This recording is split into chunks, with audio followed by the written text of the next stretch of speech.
bed bugs in the residence and in trailers on the property. A contractor has been brought in by the landowner to begin remediation of the excessive amounts of salvage and junk on the property. Much of the salvageable material has been removed. However, there are excessive amounts of garbage and debris that is remaining on the property and has continued to get worse. Based on my many visits to the property, there continues to be and is always the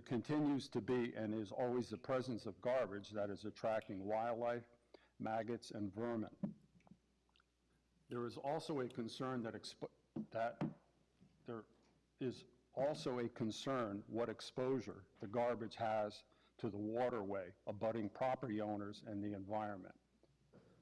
Currently, we have learned that there is no water supply to the residents, and it appears that the septic system has failed. That's the gist of the statement of the reason for the health order that Amanda is seeking. Now, during this proceeding, if there is anyone that would like to speak to this issue, I would ask that you stand up, and we have to swear you in as far as any comments that you might make. So if there's anyone here that would like to speak to this issue, can you please stand up? So let's read. I got to write everybody down, so. Amanda? Yep. Tom, are you likely to? I'm gonna, yeah, let's swear you in. You might need to. That's a yes. That's a yes, Tom, you are. So just repeat after me that I hereby solemnly swear or affirm that the evidence I give in the case under consideration shall be the whole truth and nothing but the truth. I do. Thank you. Is there anybody out on Zoom that would be speaking to this issue either? John, are you on Zoom? That's the owner of the property. Correct. If you're muted.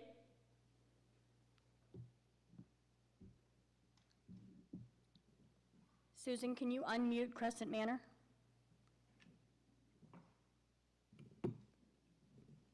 All I can do is ask them to unmute. Okay. Oh, there he is. John? Yeah, Okay, we need to swear you in, because I'm assuming you're going to want to talk tonight? probably, Okay, Arnie's going to swear you in real quick, okay? sure. So, John, the statement is, I hereby solemnly swear or affirm that the evidence I give in the cause under consideration shall be the whole truth and nothing but the truth. Do you swear to that? Yeah, whatever information I have is all secondhand because I haven't been to the property in over 5 months. I am very upset that this has been going on and I was not informed of it until now. John, John, excuse me, John. John, you'll have a chance to talk later on in the hearing. At this point, I just want to make sure you were sworn in. Is that okay? You understand that? Yep. All right, just hang in there, and there will be a chance for you to speak. At this point, I would ask Amanda Silver, our town health officer, to present her case for her request for the health order.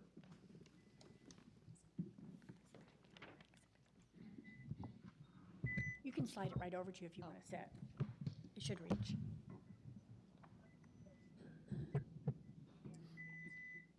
So I have been advised of many health issues at 138 Cummings Road property over the last 2.5 years.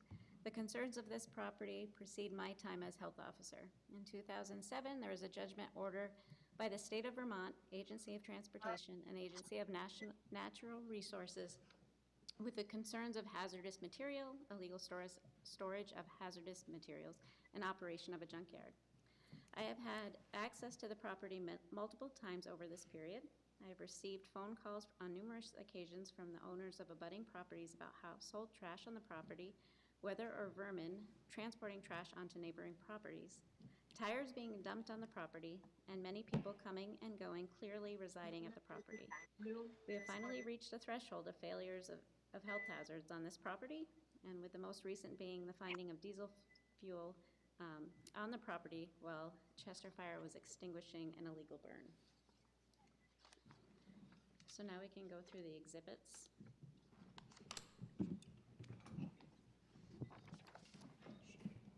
Exhibit A, you will find a notarized letter from the property owner.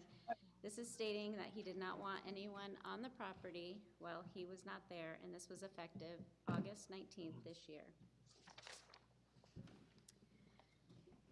Exhibit B is the notice to intent to seek of a health order issued on August 11th, 2022. Followed by the return of service, signed by Mr. Hennessy. Exhibit D is communication dated August 11, 2022 with town manager and Mr. Hennessy's caseworker with photos. So these, on August 11th, these are photos from inside the residence, outside the residence, inside the residence,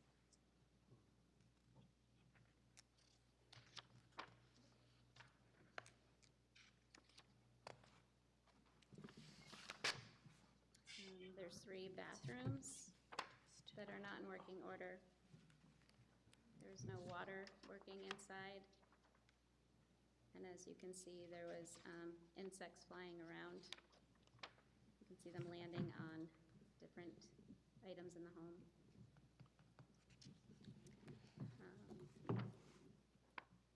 You will see that there's multiple garbage and remnants of trailers that were dismantled.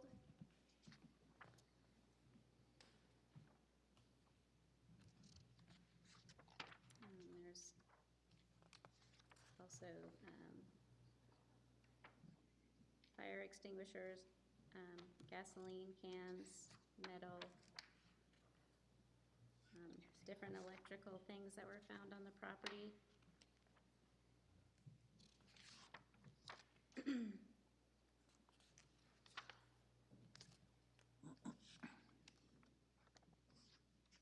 Still some trash that was not taken care of properly. And there was lots of plumbing supplies, that was found on the property that was dumped. It was quite a large area. And continues to be more remnants of what was inside the trailers and inside the large garage up above the property. There is still some drums of unknown fluid inside. There's tires.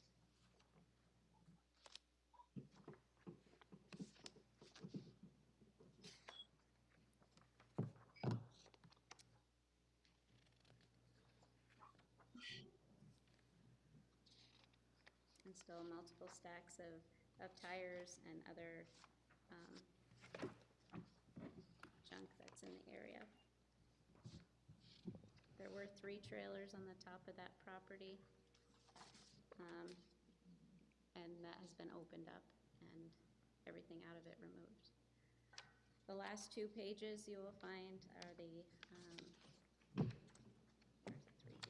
last 3 pages there are of the detergent and the clothes that were being washed in the water.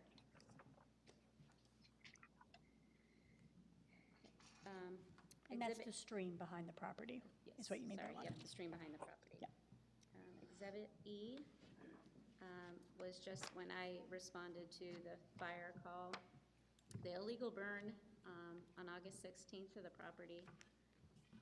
While we were there, one of the departments noticed strong smell and obvious of diesel fluid that was on the property. And the fire department called the officials to inform them of this.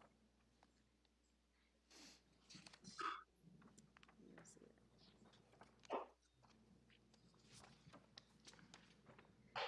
Exhibit F is is also the photos of the laundry that was being washed in the stream behind the home after being advised by Mr. Turco of this happening, and that the garbage was still on the embankment going towards the river on the property. Exhibit G is email communication dated June 14th between town manager and the abutting property owners, stating what we have, an update of what we have found, and if we can get more photos of vermin. Exhibit H is just my memo about noting what I've heard from the abutters about the garbage still there, about vehicles coming and going, and where the garbage may be going. They've seen on other properties such as Green Mountain Turnpike and Flamstead Road, and the electricity was off and now was back on. Exhibit I is photos dated from June 2nd. So again, you see that there was trash, continued to be trash and tires throughout the property. There was, at that time, there was one dumpster there that was already full at that time, and there's still bags of trash now lowered onto the property. You can see that there's really no trail on that whole driveway to the upper garage, as there is much garbage and trash and salvage on that area.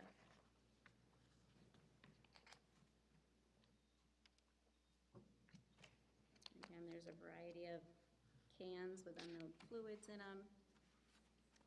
There are some barrels that had remnants of burn.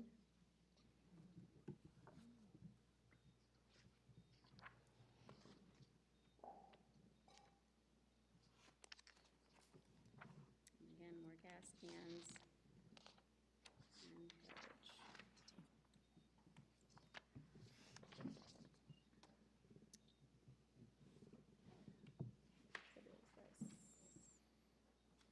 Exhibit J, it's also just a memo I had written, again, about the burning on the property, and then I had called the fire warden, Jeff Holden. At that time, he had only found it to be wood that was being burnt.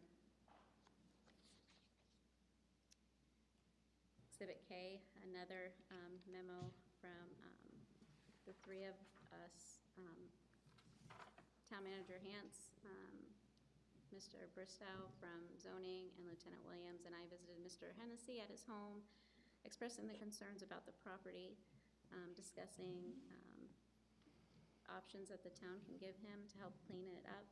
He informed us at that time that he had a Mr. Frank Sargent that would be cleaning up the property for him, and giving Mr. Hennessy some money to take whatever he wanted from the property. Again, the type of program that we had explained to him was the Brownfield Reuse Program. And at that time, he was in agreement for site access, but later rebuked that. And Exhibit L is the signed agreement that he had for the environmental assessment site access agreement that he originally agreed to. Exhibit M, another just documentation about the trash. And I went with Mr. Turco to walk his property line, and could see from the back that there was a large amount of garbage that was accumulating in garbage bags. And you can see here that there's mattresses, garbage bags, continue to be garbage along the embankment. And that was March 30th, 2022. Now we go back, Exhibit N, December 3rd, 2021. This is when I was advised that there was a large truck with tires entering the residence. I went into the home and asked Mr. Hennessy about the situation.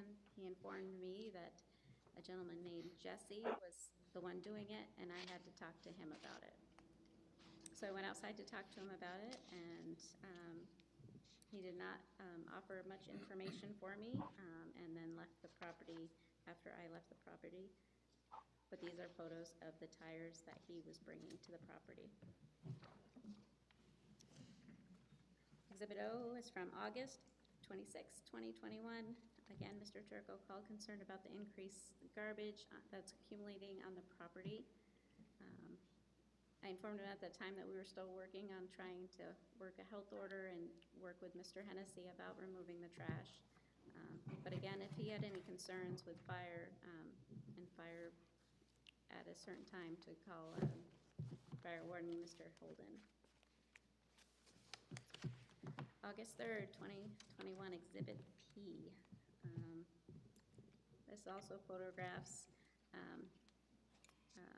There was some issues that the police officers were on the premises dealing with people. At this time, there was multiple washer machines and appliances on the property, bicycles, still trash. There was a camper, vehicles on the property, and again, open trash. Mattresses inside the residence still was, had no appearance of bugs at that time, but still was unsafe for any residents. And there was multiple people there at that time. And I only went into rooms that were open, and as you can tell, it's not safe or sanitary living for residents. And again, trash around, not taken care of around the property that can attract vermin. Exhibit Q is correspondence dated June 29th, 2021 between myself and the environmental enforcer with photos and his information from the 2007 judgment order.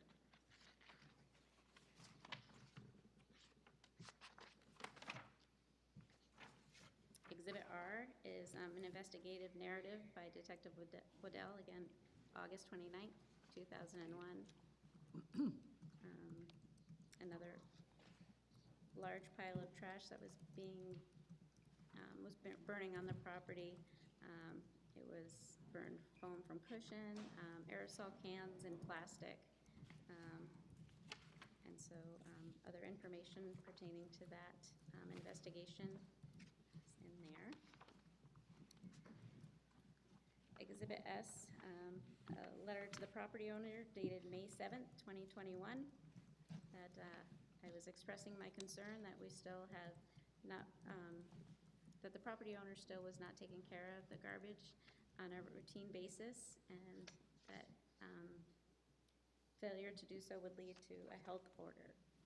Exhibit T, this is communication dated April 29th, 2021 from a budding property owner pertaining to an illegal burn. Arrived on scene to take photos, and those photos are from the day of the illegal burn. And that burn was mattresses and other household trash. As you can see, the trash there's still a lot of trash in the trash bags near the fire. And trash along the first trailer, which is what routinely I saw there and what was open and trailing throughout the other properties. Exhibit U, again, a letter to Mr. Hennessy on March 30th, 2021, speaking about not taking care of his trash properly, and that Tim McNamara was contacted to inquire what else I can do about the property and it being safe for the environment. Exhibit V, communication dated April 15th, 2021, between myself and Mr. McNamara pertaining to this property. He discussed with me the information from before I was not aware of the judgment order. Exhibit W from March 26, 2021. Again, another telephone call from Mr. Turco just about the trash and the trash bags, the food scraps all over, the cat litter that was thrown out the window, and multiple people all around the property at all hours.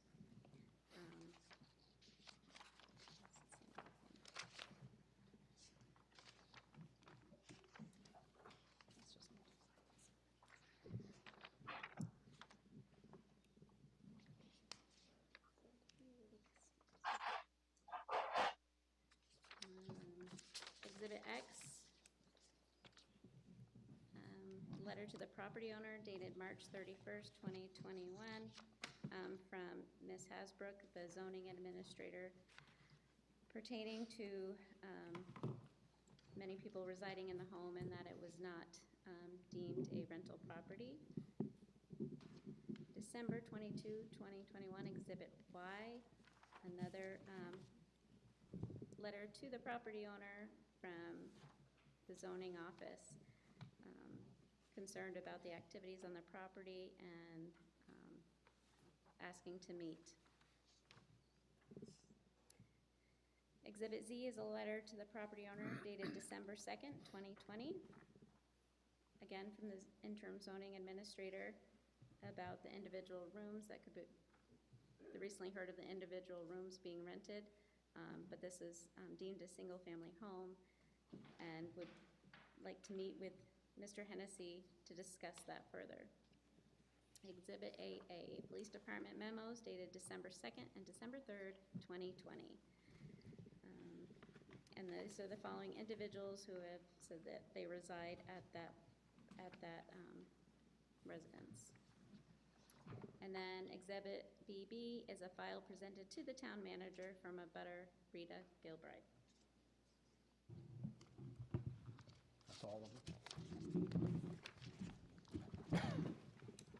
At this time, I would entertain a motion to accept the exhibits A through BB.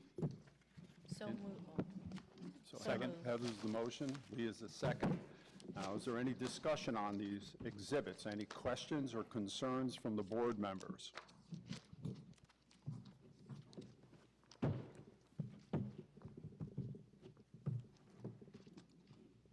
I just have one thing quick to say. It's an extensive list of exhibits with a lot of evidence and a lot of pictures and things, and I don't think really the pictures do much justice as far as the devastation at the site there itself. The pictures themselves take a little snapshot of a small area, but if you visited that area, it's acres of debris and trash and waste and oil and cans and garbage and everything else spread out all over the place. And the house isn't that much different. Any other questions or concerns about the exhibits from anybody on the board? All those in favor of approving the exhibits A through BB as stated with the accompanied documentation, please say aye. Aye. Aye. Anybody opposed? It's unanimous to accept all those exhibits. At this point, Mr. Hennessy, if you're still with us, you could present your rebuttal or your statement, whatever you feel like, to the board and to this hearing at this time. Can you hear me, John? Yes, I can hear you. Just the police know that I've been trying to evict people for years. I finally got them out, and they allowed other people to move in without any of my consent. I I know that I paid for 3 dumpsters and a dump truck load of stuff to be removed. I have been hospitalized or here for a number of months, and I'm not even sure when I went to the hospital. I don't remember very much about going. I don't remember the ambulance or EMTs or emergency room. All I remember is waking up naked in a sterile room. All my clothes and everything had disappeared. And as far as money goes, Liz had gotten $650 when I left. She got a hold of my Mascoma debit card and used it. Mascoma found out that they weren't my purchases and canceled the card, which left me no way to obtain money from the account.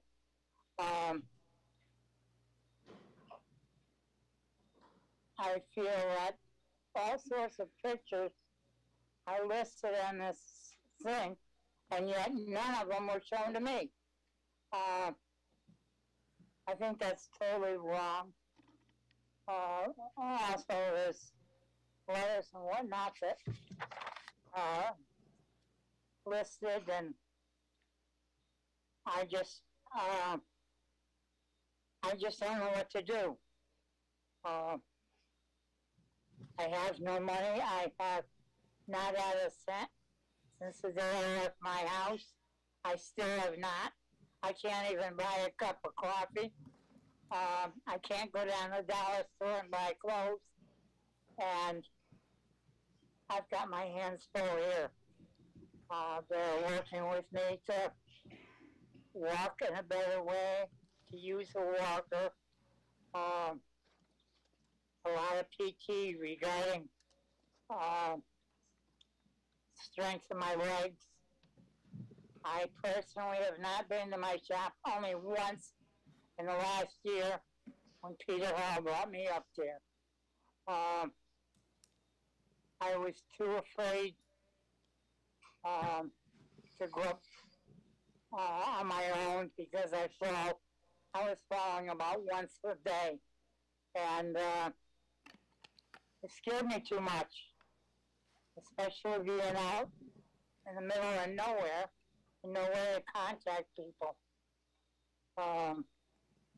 When I fell and broke my hip, it was in the fireplace.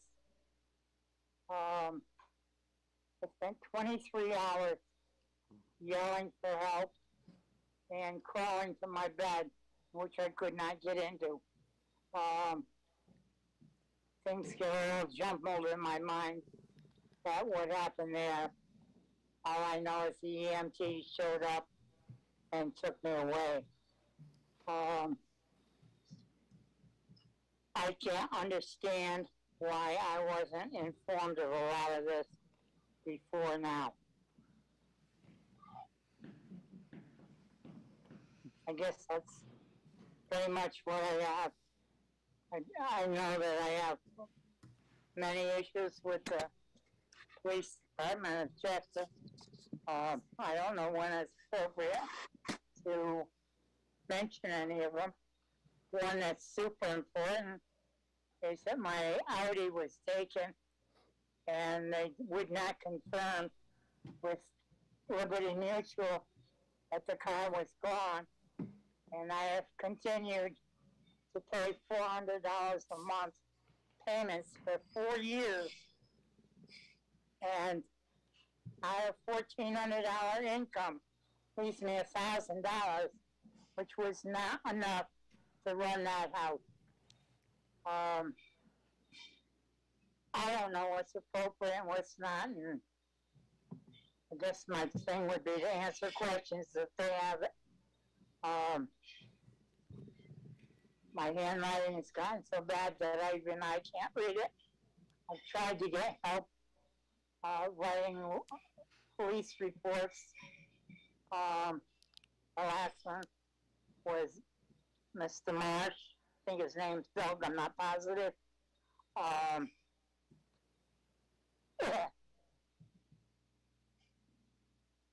Between stealing a lot of money, chainsaws, welders, vehicles,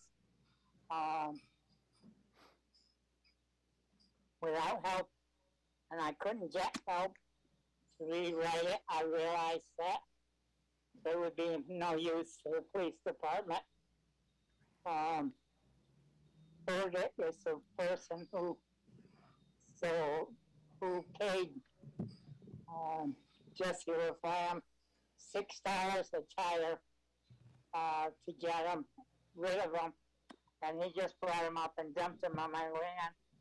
The town clerk, or the town health officer, and a policeman confronted him on that day, and he promised them that he would have them removed. And I have asked Jesse several times to remove them, and I've just gotten nowhere. I'm just gonna work through the best I can. I've contacted the environmental people about this bill. I don't know where the 5 spills are mentioned. I've contacted somebody about getting a well in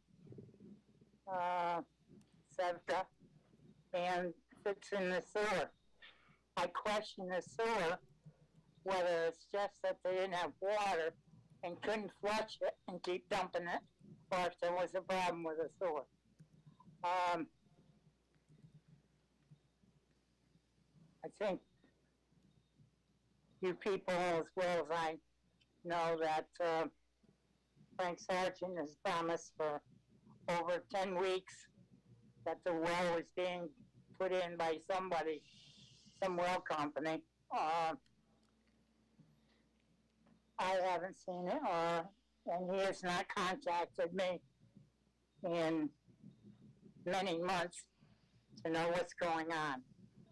I guess I'll shut up because I'm running out of breath. I am on oxygen, as you may see, and in a wheelchair. I don't know if I'll ever be out of either one. For me to pick up the tire by September 30th is totally out of the question. I'm doing what I can and would accept suggestions for what I don't know. Thank you. Thank you, Mr. Hennessy. I'd just like to say I feel sorry for the fact that your health issues are affecting your life and what you're going through as far as your health and monetarily. But this has been going on for many years. And I'm sure when this procedure started that you were afforded all the documentation that we have been given here also on the select board was also afforded to you too. Are there any questions or concerns or any? I don't believe that the paperwork that I received a copy, and I certainly did not, of all the photographs that I mentioned. The only photographs I have are from the environmental person that was working with me on this bill. And that's when I realized what a mess my place was, and can't believe that the town of Chester let some person do that kind of damage to a taxpayer in this town. It floors me. It's beyond my comprehension. Thanks. Thank you, Mr. Hennessy. So all files, John, were sent to your caseworker at Crescent Manor, who acknowledged to the health officer that they were received. So all documentation was provided to you. The only Have that on the documentation record. I have is Chester Board of Health and Town of Chester, both of them from the Board of Health. That's all I've received from the Town of Chester. We have an email receipt from your caseworker indicating that she received them and would share them with you. I just have the two. I don't know how many you're talking Mr. about. Chair, can we mute him at this point? I'm going to give him every chance that he can talk. I mean, this is his only shot at this whole deal I here. understand that, just I know. if we I have written understand. documentation, then this will Yep. be very prolonged. Yep.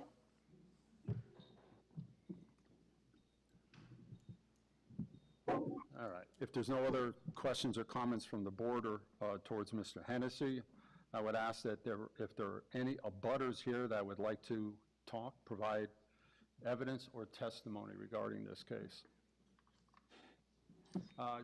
You'll have to come up, sit down in front of the microphone and give us your name, and then you were sworn in earlier. My name is Rita Gilbride. I'm a resident of the town of Chester, and I live on Cummings Road. I've met John. I met you briefly once when you were helping a young woman look for her dog.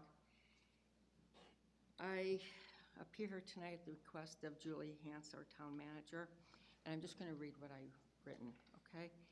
So in support of the request for a health order for the property at 138 Cummings Road, sought by Amanda Silva, health officer for town of Chester, I offer the following statements. The property is an open landfill of 2.3 acres, in my opinion.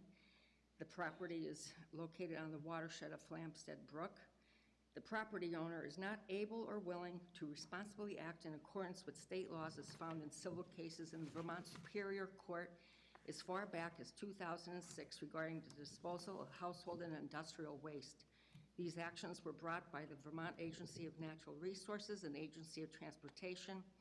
The property is zoned single residential. Attempts have failed to clean up the property and most likely cause further harm to the environment by the breaking up and spreading of all types of materials. With no regard for civil courtesy to neighbor and community, property owner appears to be non-caring, allowing unbearable levels of noise to pervade the small neighborhood at all hours of the night and day, and at times the lurid, noxious burning of undefined waste. Property owner doesn't care about environmental welfare. Waste bags, discarded appliances lining the bank between the house and water, tires and waste abound. This hearing is about health, so I will omit other areas of concern, though I have brought these issues to the attention of the town manager and the town police. It is my hope the health order be the beginning of reclaiming this property. I ask the select board to consider the order and begin a process of stopping the furtherance of destruction to environment in a neighborhood by implementing the following: full assessment of current condition of land, water, both ground and table, and all buildings and structures on the property. Take into consideration the buildings on the property not only have attracted vermin, but also the designation of, quote, a shady, unquote, area of our town by other townspeople. Any further cleanup work to be contracted by registered, certified contractors familiar and willing to work within the guidelines of Federal Resource Conservation and Recovery Act, also known as Superfund, and the town seek funding if necessary from state and federal resources such as recent EPA $4.8 million brownfields funding designated for Vermont, and that's from the EPA region, New England. I conclude that we need to work as a community to address this matter at 138 Cummings Road and not slog for another 16 years to remedy this problem. Please grant the health order as requested and move this matter forward. That's all I have to say. And Thank you. I do commend officers here and Amanda. It's very good work on them. And I'm sorry, John, but I thought, it's what reap what you sow. Thank you. Is there anyone else that would like to speak? Cheryl Fratino, and originally, way back in 2006 and 7, I sent photos of 55-gallon drums and disintegrating batteries, so that was the start.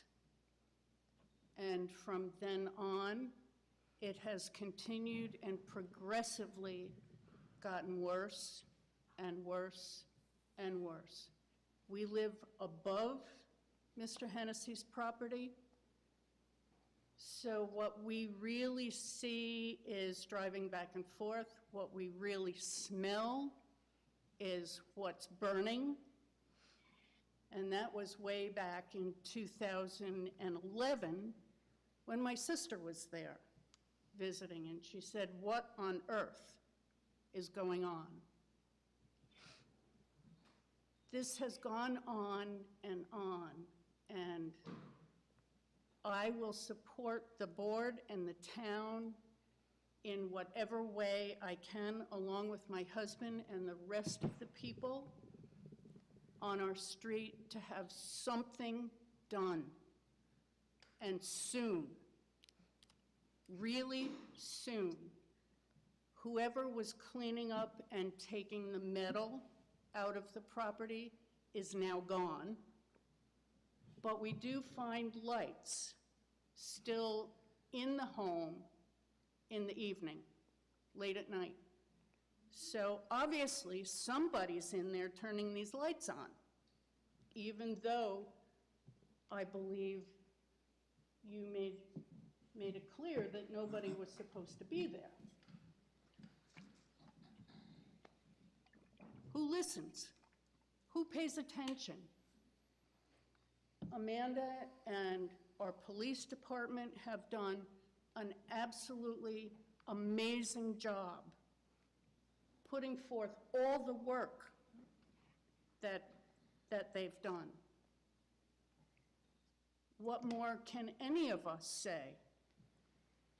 Especially the people below him, where whatever is leaching into the water and the aquifer.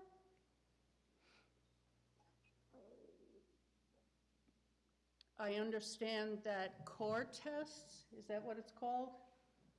Core tests, somebody came from the state to do some testing to the ground. If you have reports of that, I would love to see them. I don't know whether that has happened, whether you've gotten the reports, but that's all I have to say is, but. Thank you for your comments. Anyone else? Anyone else that would like to speak to this matter? Any other comments from any select board members? It's a tragedy. It's a tragedy for the abutting property owners, the neighborhood. It's a tragedy for Mr. Hennessy, but I think we need to go forward to act as fast as we can to rectify the situation. So at this point, I'll be closing the hearing, but just to let you know a little bit of the time frame. We can have a deliberative session after the meeting today, and if we do so, we'll just add it to the agenda.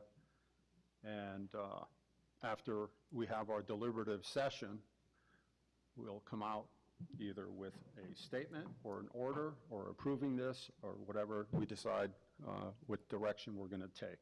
So it'll probably either happen at the end of the meeting today or at the next meeting. I would think that we'd be able to do it today. I think we To should. get this thing going Let's as do quick as that. we can.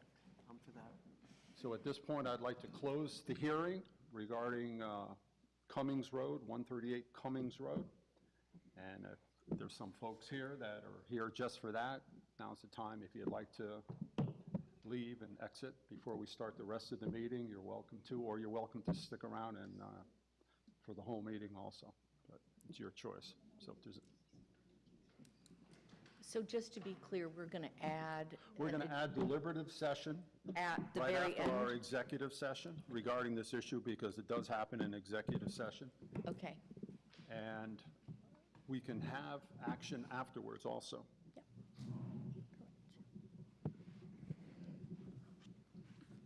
Thanks.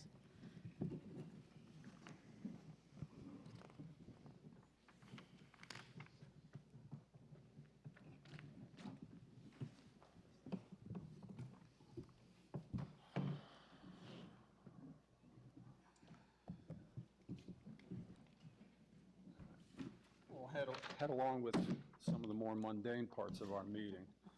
Approve the minutes from our August 17th Select Board meeting. I'll make a motion to approve the August 17, 2022 Select Board meeting minutes. I'll second it. Lee's the motion, Heather's the second. Any changes, corrections, omissions, errors regarding the minutes? I have a couple on page 1 of 8, line 27. Julie thought the sidewalk pane was in, and they would be repainting those lines. I believe that's what it should be paint. Might have been pain, I don't know. No. That Could was be paint, yes. the only correction I found as well. And then on page 2 of 8, line 26, I believe where it says Lee said they installed them with old cast iron, it should be Jeff. I don't think I said that. I think Jeff Holden said that. Yep. What page is that, Lee? Page 2, line 26. Thank you. You're welcome.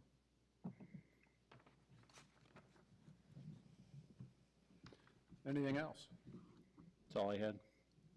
Anybody else have anything on the minutes? All those in favor of approving the minutes with those corrections stated, please say aye. Aye. Aye. Anyone opposed?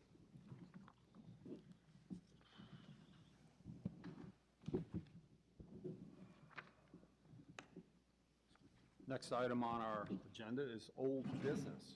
Julie, can you? Citizens' comments? Oh, I'm sorry. That's okay. Thank you, Julie.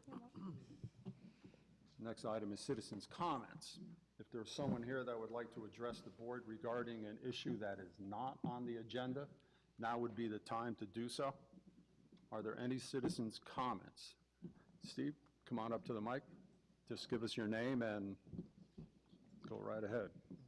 Steve Copping. I just had a question about something, I think it was at the last meeting where you discussed the charging stations on Cobley Street. Are those going to be something people have to pay for with a credit card, or are they free, or will it stay that way? They started out free, and that was the plan to put them in initially free. But there was talk of charging for credit cards or having some kind of adapter on it or something, so it would be a use for that you would pay for. Am I correct on that, Julie? So one of the things we've been working on, we were obligated to provide a minimum of 2 to 3 years of free charging. That's up.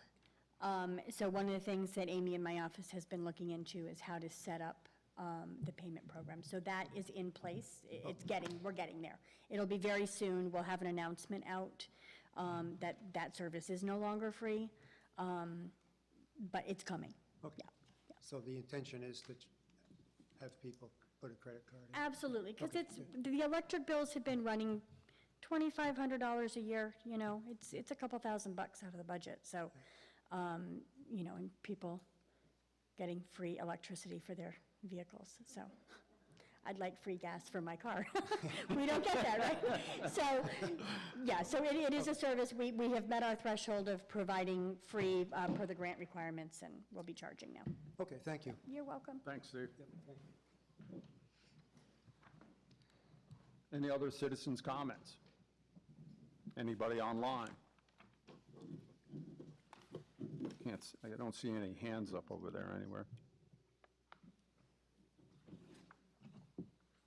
All right, now we'll go to old business. Julie can take us through our old business list. Sure, there's only a couple items. Number one, the police department assessment is finalized. I have seen the first draft.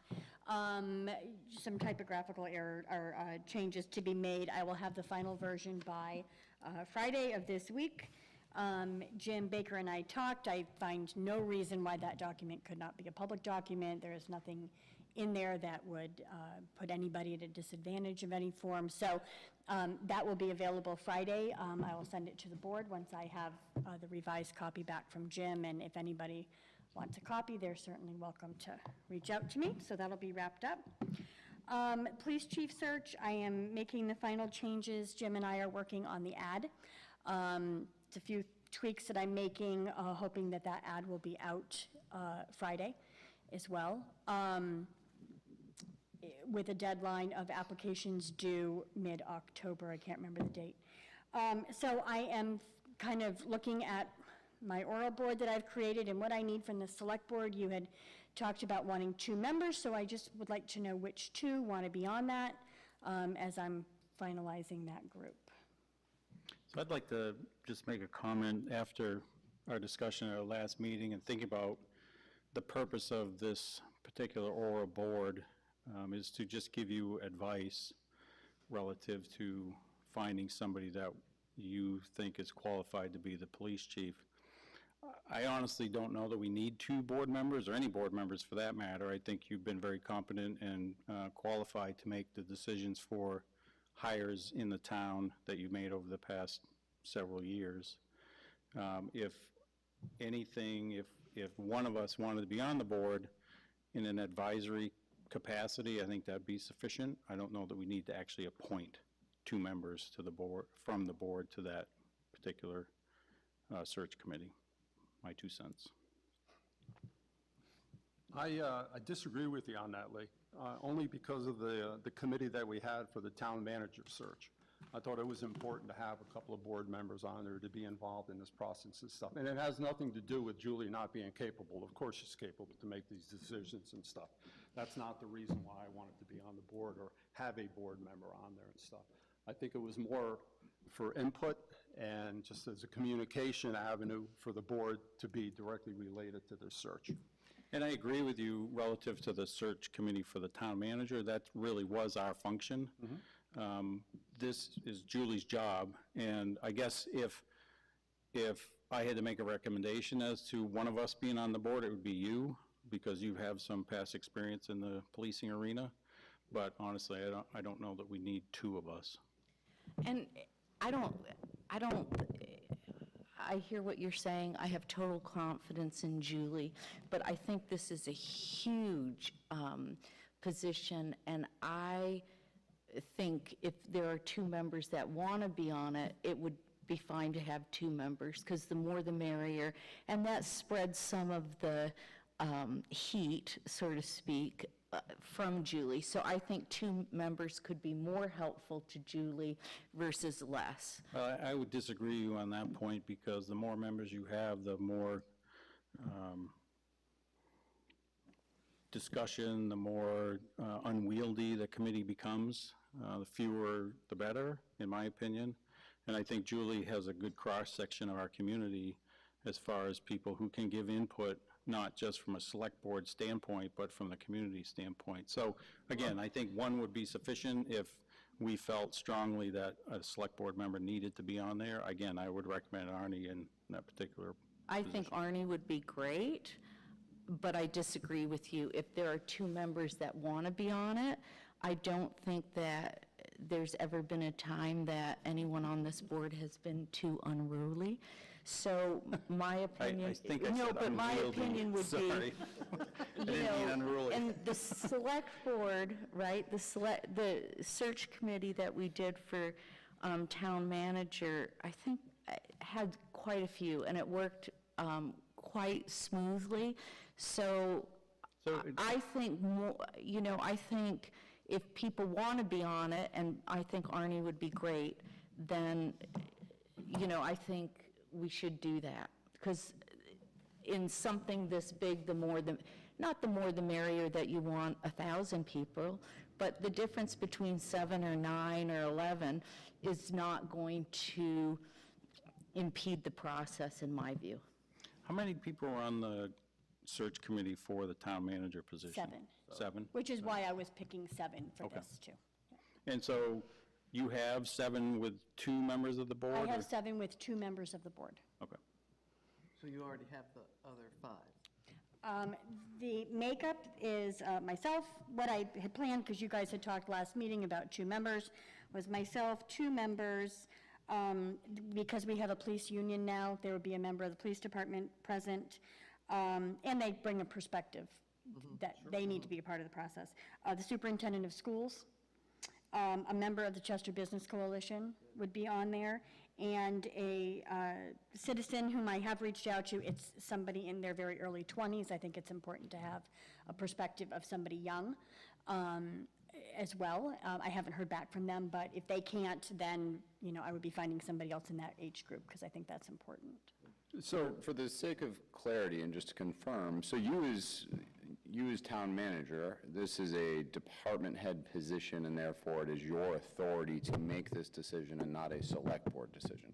Correct, I'm the one that hires. And- I'm just trying to. I just wanted to point that out, and I feel, personally, I'm in agreement with, you don't have other select board members on necessarily for picking other department heads. I do also fully agree that public safety is a different animal per se, but I also feel very confident in your vision of the town, and with the amount of studies and conversations and open communication that we have, that you can work with a public group to make that decision. Certainly if the decision is, as a group, to have one or two, if you're giving us as the select board that option, then I would support that option, but feel you're more than confident. Thank you. So Are there two what it's interested? going to come down to is, I would be more than happy to be on the board. And in fact, I was looking forward to it and stuff because of my experience and because of my commitment to the town regarding this issue. What the final line is, it is Julie's choice. I mean, she can have a committee of one, she cannot have any committee at all. She can have a committee of 7, 9, or 11. It is her choice by statute how this is going to work or what's going to happen, because the final decision is basically hers when it comes to deciding on our next police chief. So then it would also be her decision as to who would be on this board. So she's giving deference to us as if, when we said last meeting, 2 would be great, but we don't necessarily need 2, and if Julie says, I only want 1, you're the guy, and then she can find somebody else from the community. Are there other select board members that are like, have a burning desire to be on here? I don't. So I'm the only one, or is there someone else? If we felt strongly that we wanted 2 members, I would do it if no one else wanted to. So if Julie wants 2 members, if we want 2 members, So if we were saying that we wanted 2 members, I would submit my name. And I feel I have Yeah, a and very I'd good step back background and there, I'd but say I choose also him. feel that 1 is plenty, and let the community jump in. So I think it's coming in your lap, Judge. Oh, great. It's, Okay, so how about if we leave it at this? We'll put Arnie on there, we'll put Arnie on, we'll definitely have 1 select board member.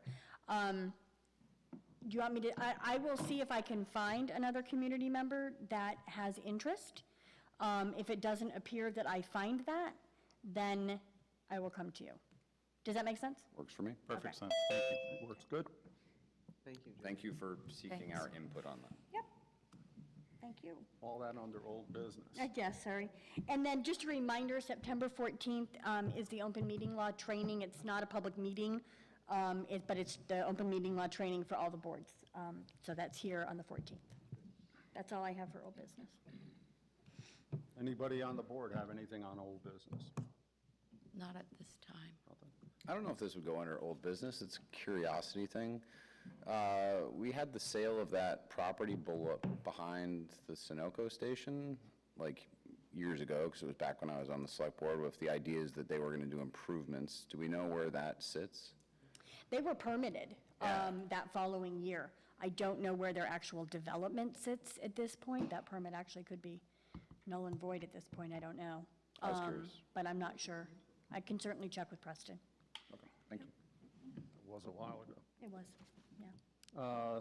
The solar field assessment, have we gotten a hold of the assessment guy? So I emailed the company, Greenbacker, haven't heard back from them, because we were going to meet with them one more time and see if we could get an answer. I did also email. With Green Lantern? With Green Lantern, but I also emailed Mike Gamble. Yep. Again, I have not heard back. The first time I reached out, I had to reach out a couple times, so I will plan to do that again, but it's in the works, trying to get him lined up.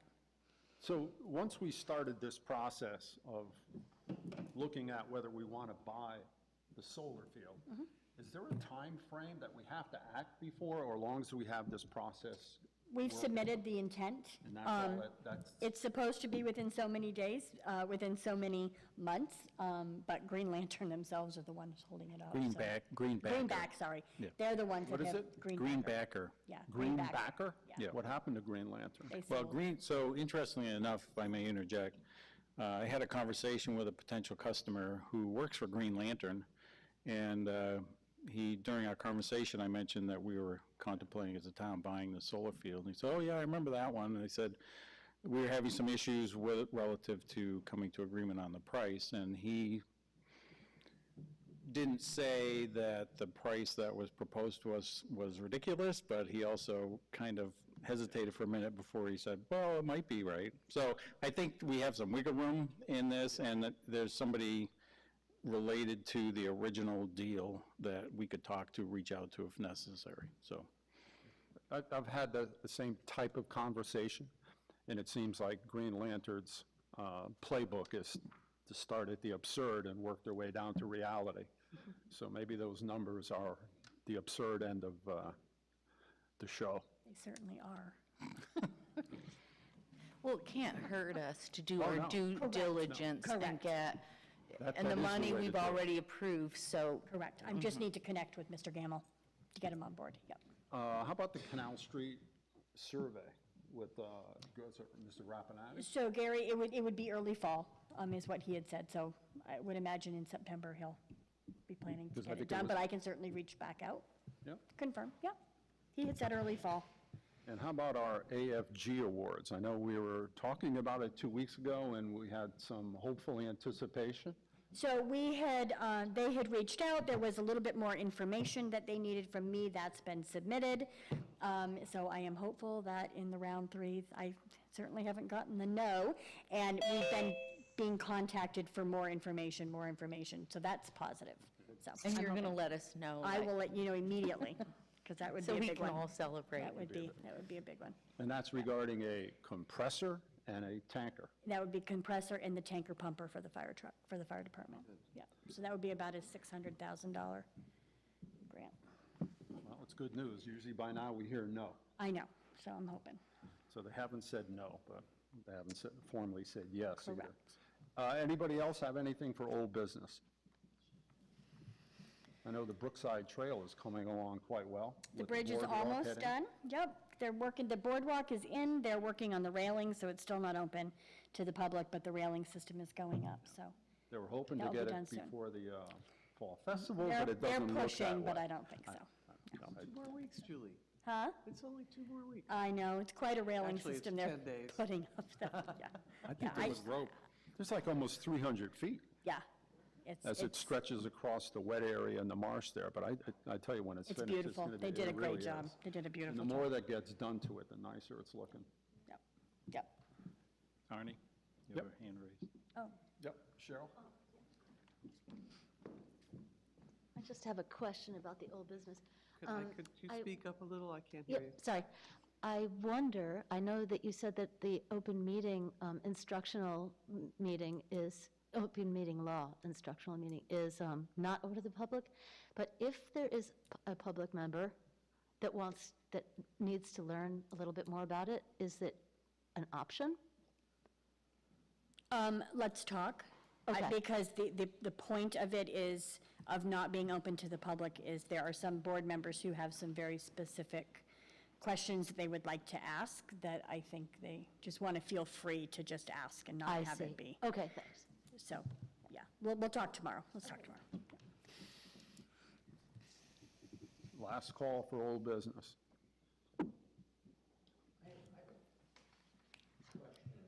Yes, sir. Just give us your name and... My name is Gerald Gleason. I live at 135 Flamstead.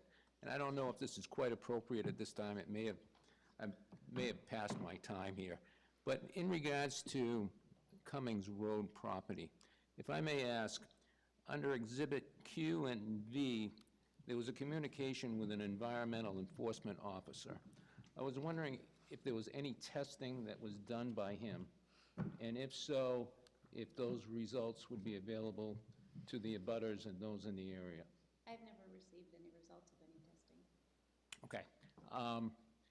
Consider, if we end up going forward with it, with doing something with the property as far as the town, I'm going to assume that testing will be done up front, and if so, upon completion of that testing, will it be readily available to those that abut and are in the neighborhood? Those would be considered public, documents, so yes, So they would be that would be available. readily yes. available as soon as they were available. I would think that anything that happens because of the hearing would be public documents. There's nothing here that is executive session material as far as Okay. confidential. The answer is Can I interject for a minute, as this touches on a former life of mine? Typical investigation process is what they call a Phase 1 investigation, where they look at the property and find areas of interest or concern, and then the Phase 2 is where the samples are collected. And normally, those go through a laboratory process for analysis of various components.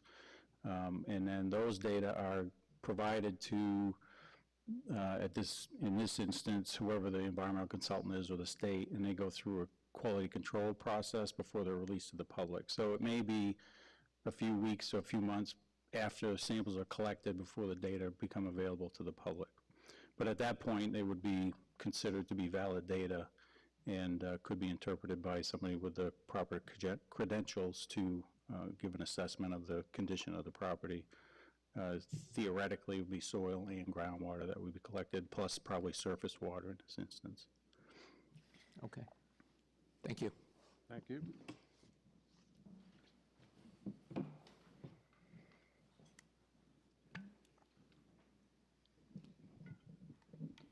Not hearing any more old business, we'll move on to our next agenda item, and it's the Chester Community Greenhouse and Garden, an update regarding the project. Cheryl? Hello, everybody.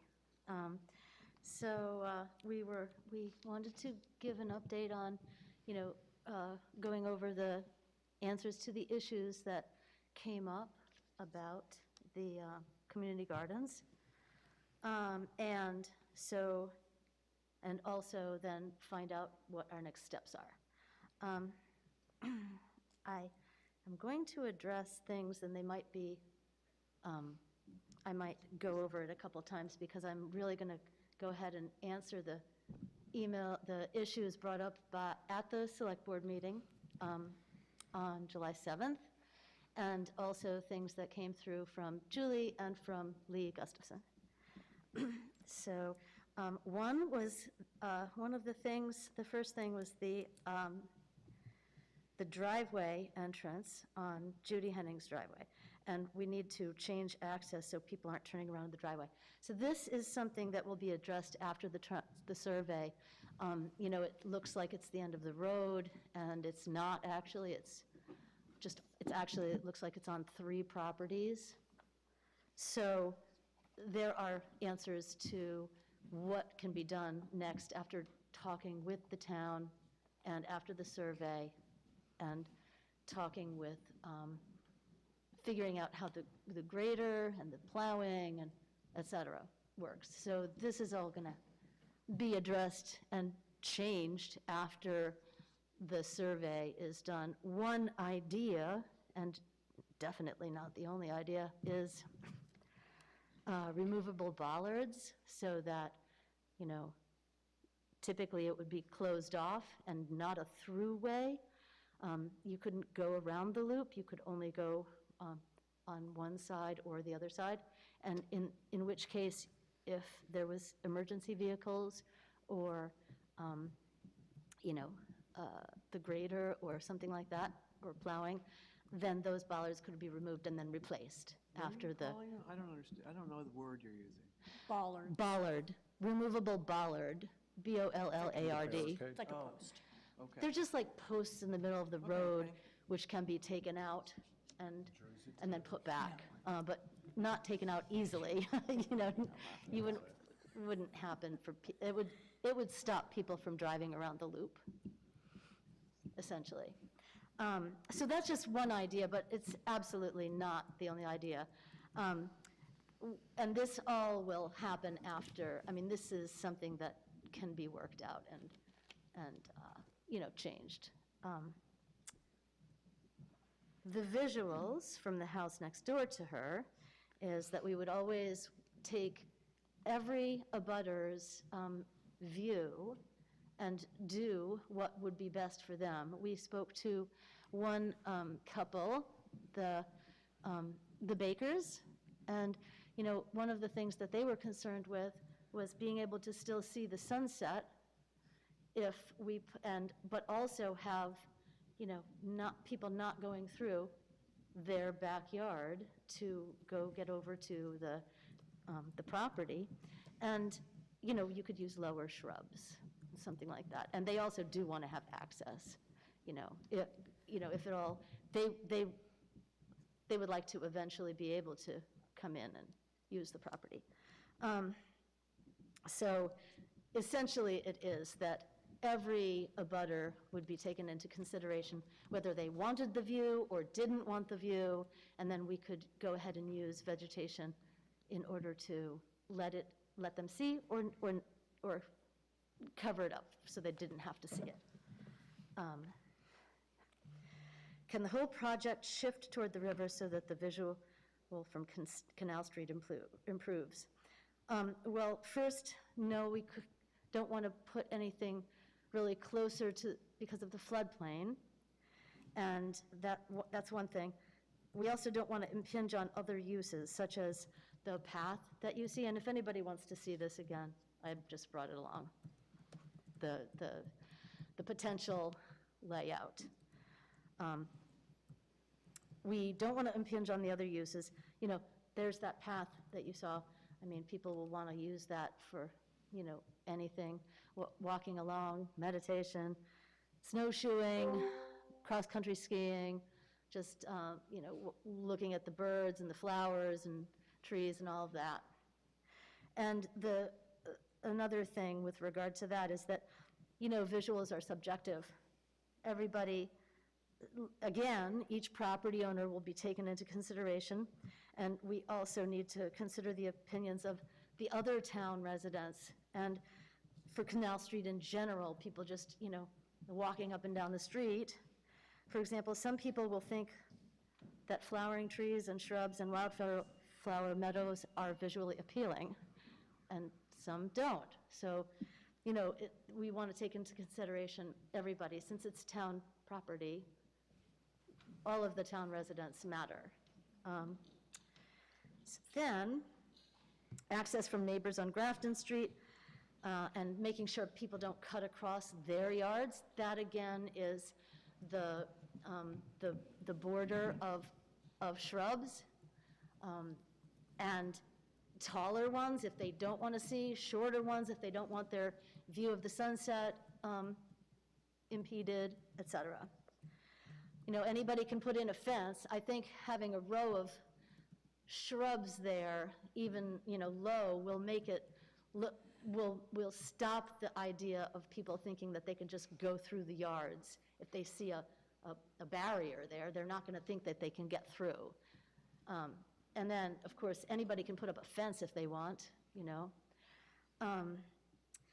So, scheduling and timing. Well, we'll do soil testing and layout of the garden beds and stuff like that as soon as approval is given. Hopefully, we'll be able to have people gardening on their lots in the springtime. Might be a little bit late. It's September, but it doesn't take a lot to put in. It doesn't take too much to put some garden beds in. Increased traffic on the road. There's not a lot of evidence for increased traffic on the road.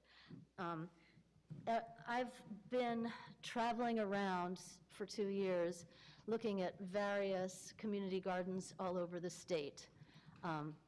And I have not seen any more than 3, the most was 3 at one time. I imagine in the early spring, it might be a little bit more, but no, because I've gone around in the early spring as well.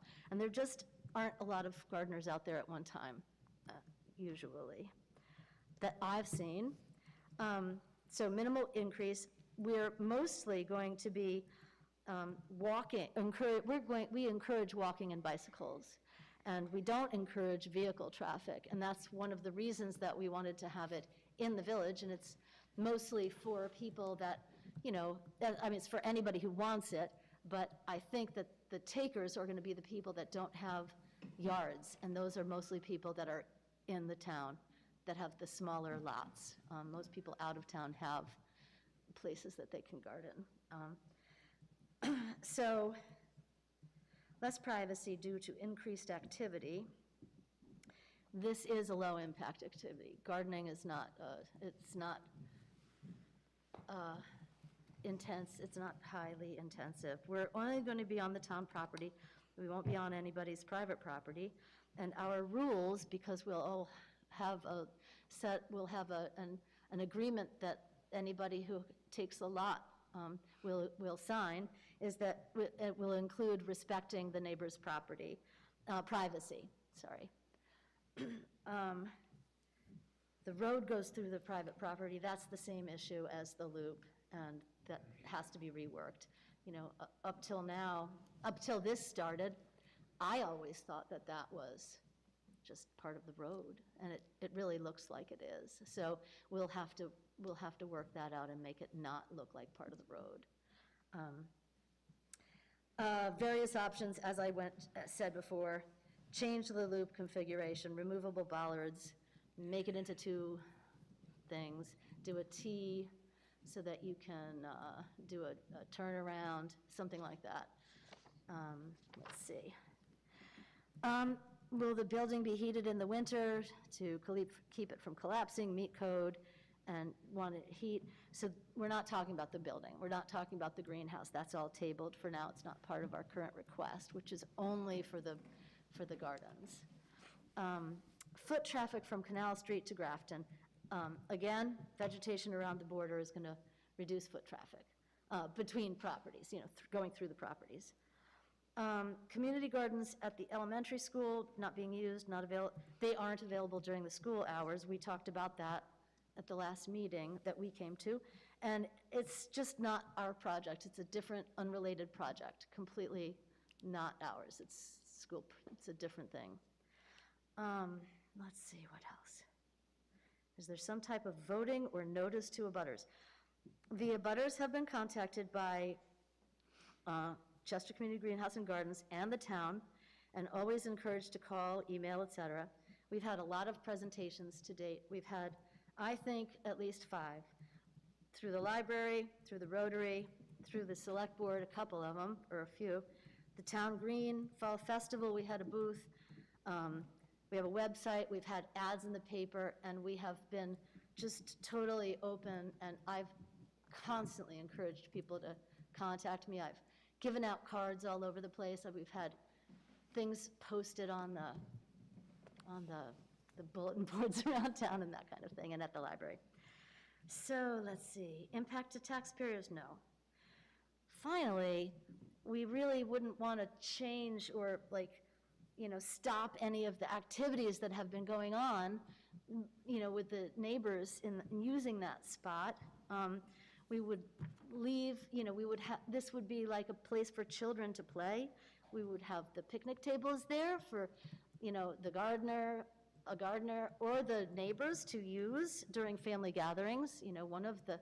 One of the neighbors has family gatherings there every year, and they use that property. The kids go and run around, they have camp there, and et cetera. And the kids can still run around and play, and now they can run around through the apple trees or something like that if we, have that. That path, snowshoeing, cross-country skiing. I mean, it's short and small, but still it's there, We want to maintain the positive uses that the neighbors have been enjoying. And that's it. And so I would love to answer any other questions that anybody might have. I have this, and we can look at this again. You know, it's not set in stone, obviously. Nothing is until you set it in stone. But I would like to see what anybody has to say and maybe find out if we can move forward with the gardens. So, Cheryl, I'd like to just start by saying thanks for all the work that you've done and your group towards this project and stuff, and reaching out to the neighbors and talking to everybody you can and having all the different presentations that you've gone through and you've presented with, and with the information, you've always gotten back to people, you've always answered questions, you've jumped through so many different hoops along the way. At this point, I mean, we do have a letter of support from the select board, and it encompasses the greenhouse, and the greenhouse is a part in the future. At this point, you're asking for some community gardens to put in, basically. Yeah. A few shrubs, a few plantings, a few trees, or something like that. I mean, that's the impression I'm getting. I know that there was talk of a legal document with a lease and all that, and maybe that is something that is necessary in the future when it comes to permanent structures or putting up a greenhouse and stuff.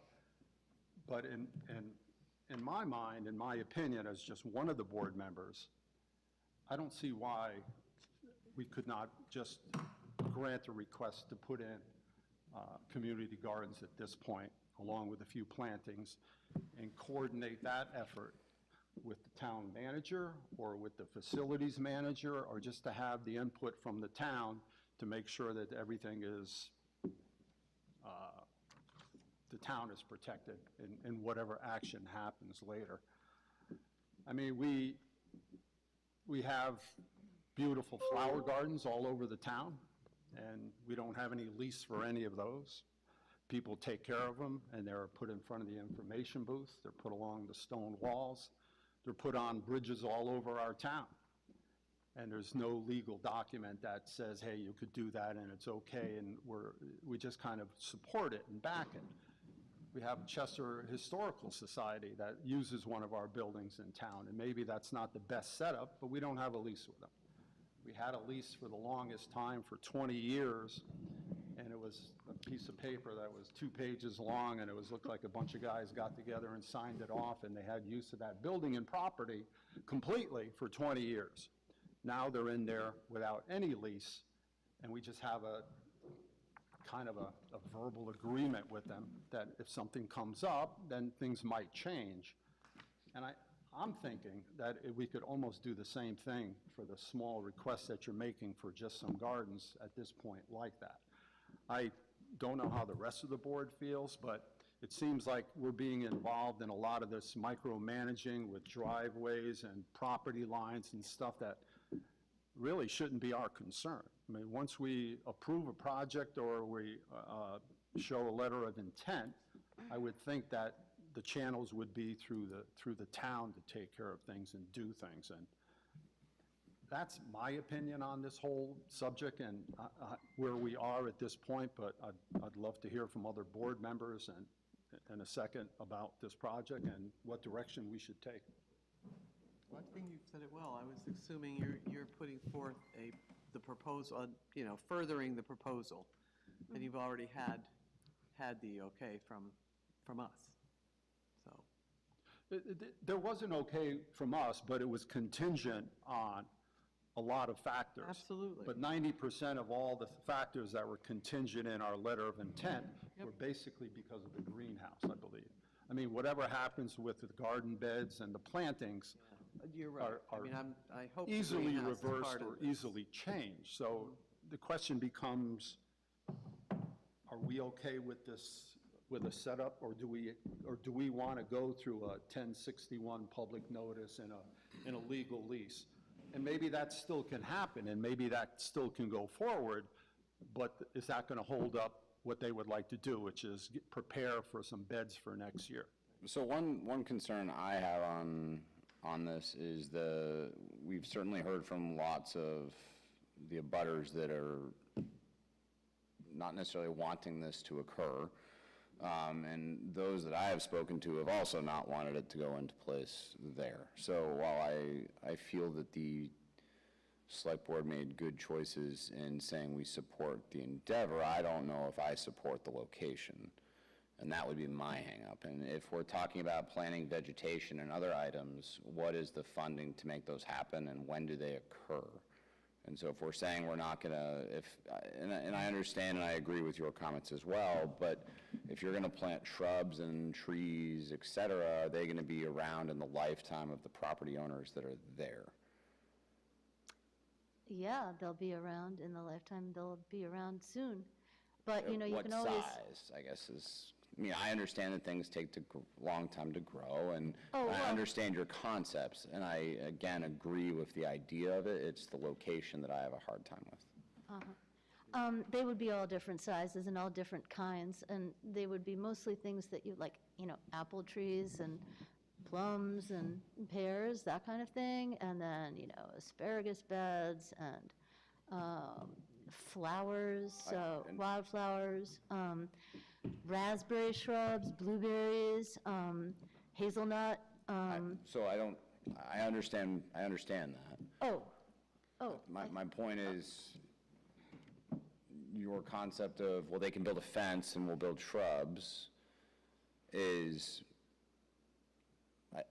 from what I have heard from the abutters, and I'm honestly making an assumption of the folks that are in the room today, is that that may not be what they're looking for. I think some people don't want it, and I think some people do want it. And I think that's also very fair to say. Absolutely. Just like, you know, some of, I don't know which, I wonder if the people who are, well, we've actually been available and reached out to the abutters. Even another time, we sent a letter around to everybody and to ask them if they wanted to, you know, to come and talk to us about their concerns. And then we had one couple come and talk to us about that. So recently, this past month, I guess. And so, yeah, it would be right now, with nothing there, that's the issue of people going from Grafton Street across to the field. And that would only improve, because already people are having you know, people go through their property. So that would only become less frequent, because there would be a line of shrubs there. I guess I don't really know what to say. I guess you just. But if I could interject here as well, I think Ben's question was, in order to provide the visual screening or the protective screening, if you will, you can either buy fully mature plants, or you can buy, which are very expensive, or you can buy immature plants, which take a while to grow into the fence or the visual screen that you're talking about. So I guess the question, if I understood Ben's question correctly, was how much money are you preparing to spend to provide instant visual screening? Or is this something that you're going to ask the property abutters to be patient for 5, 10, 15 years until these plants grow to a point? And along that lines, you said, well, anybody can put up a fence, but who's going to pay for that? You know, all of a sudden we're putting a burden on the abutters to do something that they wouldn't necessarily have to do while they're waiting for this vegetation to mature. So it seemed a little... I understand now. I don't think I understood that before, Lee. I didn't realize that that was the question. But I don't know if it was. That was what you hit it well, and I have one more thing, but I'll let you. Let me just talk about that. So actually, depending on the plant, it grows faster or slower. And shrubs will fill in, many shrubs will fill in very fast. We could always go ahead and use, you know, the quicker growing things to fill in until the slower growing things come up to size.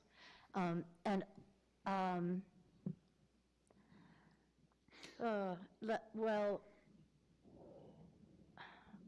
if you put plants in at a younger age, they actually grow more healthy. Sure, Fall- I understand fall- that. well, let me say more. Fall time, a lot of things are on sale, and so that's another good time in the autumn to buy things. We have some money, Well, I know that you to- have a degree in, I think it's landscape architecture or something along those lines. So you must have a plan in place already for the types and number of plants that you're going to be putting in. Is that something you could share with us? Well, I don't have the specifics right now because one of the things was according to what the property owners would prefer. And so I don't have anything specific. Each And- property owner might be preferring one thing versus another Okay. thing. And you along the heard back. from one property abutter? Yes. Okay. The bakers. Okay. I see a hand up online from the Chester Telegraph. Yeah, thanks, Arnie. I'm wondering if the letter of intent that was put out is not going to be operative at this point. Whose liability is in play here? Is it the town or is it the group? The question is whose liability, Sean? What are you saying? Okay, so somebody trips and falls, gets hurt on town property at that point. Is there something to indemnify the town, or is the town responsible for that? I would think it would work the same way it works for all the town properties, the Pinnacle, the hiking trails, the green, anywhere else, where anything, activity that involves the town or townspeople. I mean, I would have to check, and I think we could check with our attorneys to see if there was a special or a specific situation that would have to cover something like this. But I don't see any difference in everything else that goes all over, that happens all around town, as far as gardens and flowers. I'd be more worried about the folks that we have volunteering watering the flower beds on the bridges in town than I would about this property there. Except that you're allowing a group to come in and make their own rules and do their own thing, and they are, whatever happens is not a town activity, it is an activity from another group. I'm just wondering, is there anything, I recall there was something in that letter of intent having to do with liability, but is that going out the window here? I think that would be a good question for our town attorney. I think that's the importance of the lease. And lease is certainly what the town attorney recommended, is that there be a lease. Is that what he recommended, sorry, Ben, is that what he recommended when it was going to be a greenhouse? Does he know that it's downscaled? Jim and I have talked, because I asked if we needed to have a lease, now that there's no physical structure, and if we needed to continue with the 1061 notice, is that required? The 1061 notice doesn't have to do with use, it has to do with lease. And so his point was, there should be a lease. You have a group that's coming to use the property, and what I'm assuming they're wanting as a period of time. I mean, they want to have assurance, I'm assuming that they would like to have assurance that they have that property to use. They don't want the town to come in next year and say, well, we've got a bunch of complaints from the abutters, rip it all up. I mean, that lease gives them assurance of their gardens. So it's the lease that drives the 1061. So what the board needs to decide is it going to require a lease, which I would recommend, So but to confirm, Hang on a so the 1061 is a notice to the public, essentially of It's a this is what 30-day we're notice. thinking on, and please. it's a 30-day notice. So if the town of Chester sells or gives long-term leases on any property, voters of the town of Chester have the right to know that that's happening and have a 30-day appeal period where they can petition to have a vote on it or petition the select board for a different kind of hearing.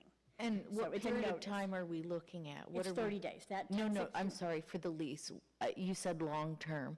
How long Make it. Whatever you guys want to make it. has there been a request?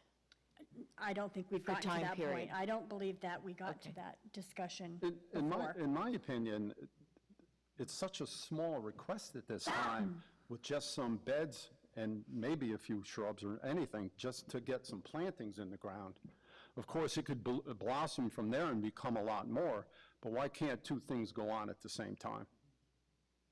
And the other question I have, are we ever going to see that greenhouse put together and utilized, that gift that we received?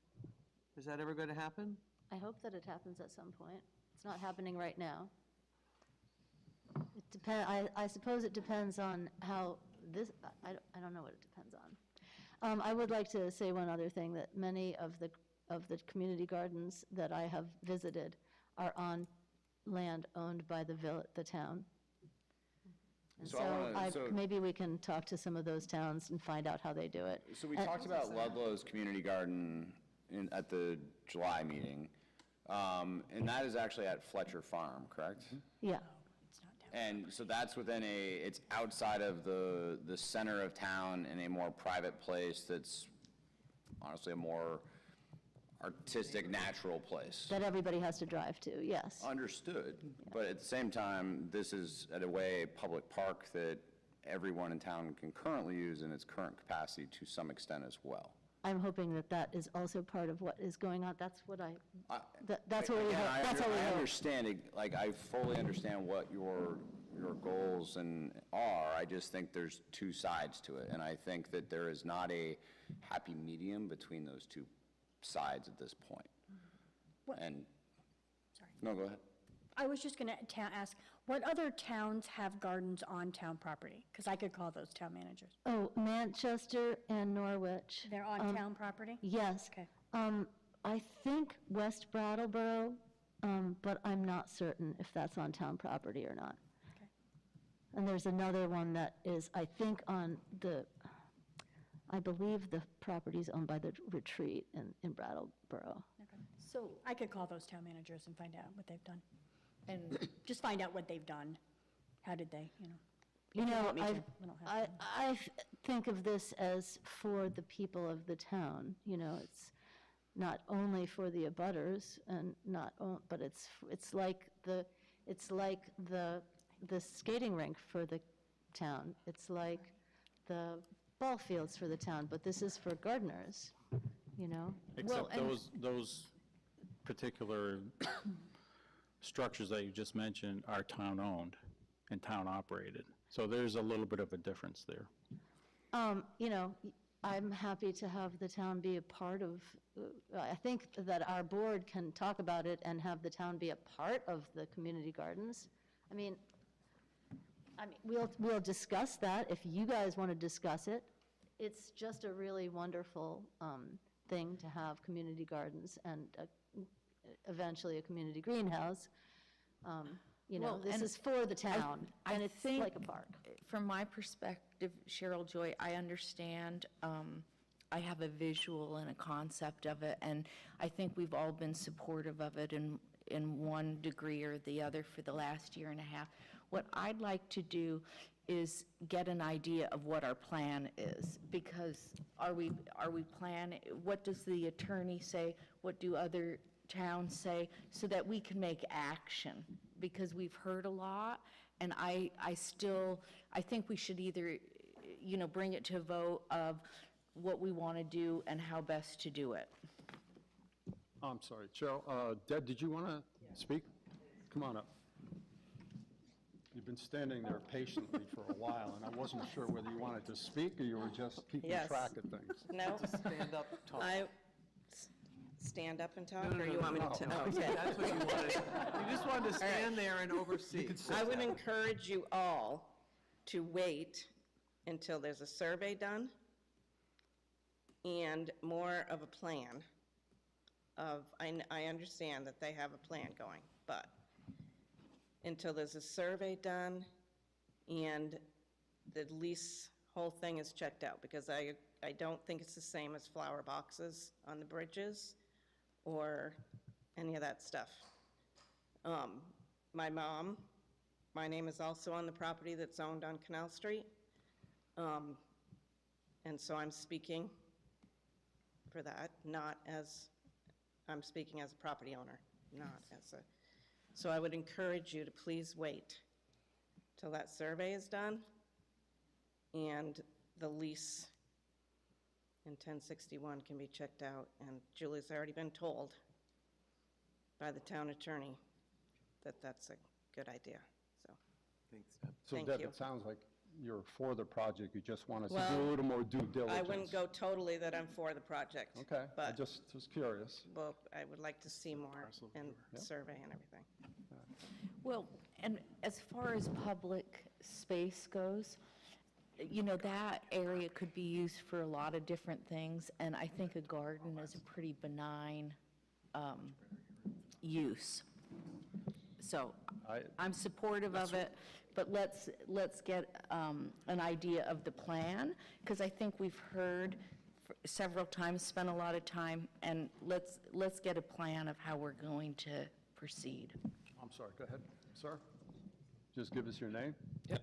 My name's Cole Hitchcock. I live on 71 Canal Street. And I was just wondering, so if there's not a 1061 that plans on going on for just the garden beds, how is there a way that us as a town of Chester will be able to vote against that? So if there isn't a 1061 process to appeal, I need to look up the statutes, but I believe 5% of the voters could still appeal. But let me get your contact info and I don't want to give you wrong So information. it seems like there is a way. I think there is a way, but I just need to double check. Through a petition and then voting. Yeah. If that many people were so dead set against community gardens, I guess we Not could, against we can community go that gardens, route. just the location of it. I think that needs to be. No, I know, Can you say that one more Everybody is time? for the project, nobody wants it near their house, I understand. Well, hold on, Arnie, because I think that's a little overboard on. That's the impression I get. So I think saying that no That's one all- wants it by their that's what I got to house is one thing. This is in the middle of a neighborhood in town. I know. So, Because I'm all for the community garden, I'm just not for the location. But Thank you. I'm sorry, maybe that's an outburst I shouldn't have said that I was thinking. Okay. Ernie, we have another. We need a plan. We need a plan, because, I mean, Cheryl, I appreciate your presentations, but there's been a lot of them. And so, and I still don't understand what you're asking for. So I think we need a plan of what exactly are you asking for? Is it a lease of 3 years, 5 years? How much? How many flower boxes? Whatever. Julie can find out, can you find out so that we can have a plan of action?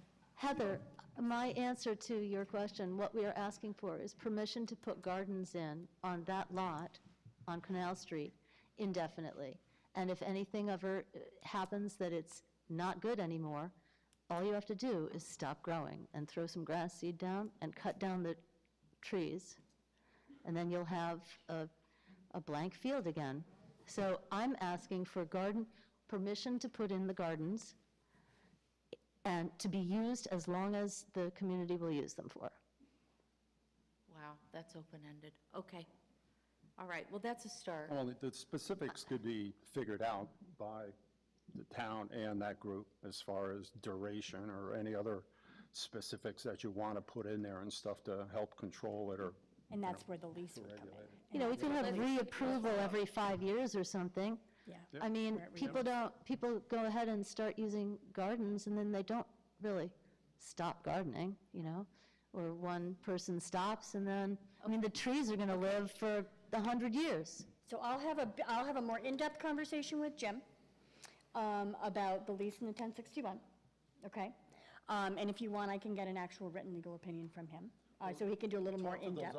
And I will talk to Manchester, Norwich, and we think West Brattleboro about what process they have in place. And And I let- will get an update from Gary on the survey. And can we have it on the next agenda and have, you know, just a synopsis of? Yes. Okay.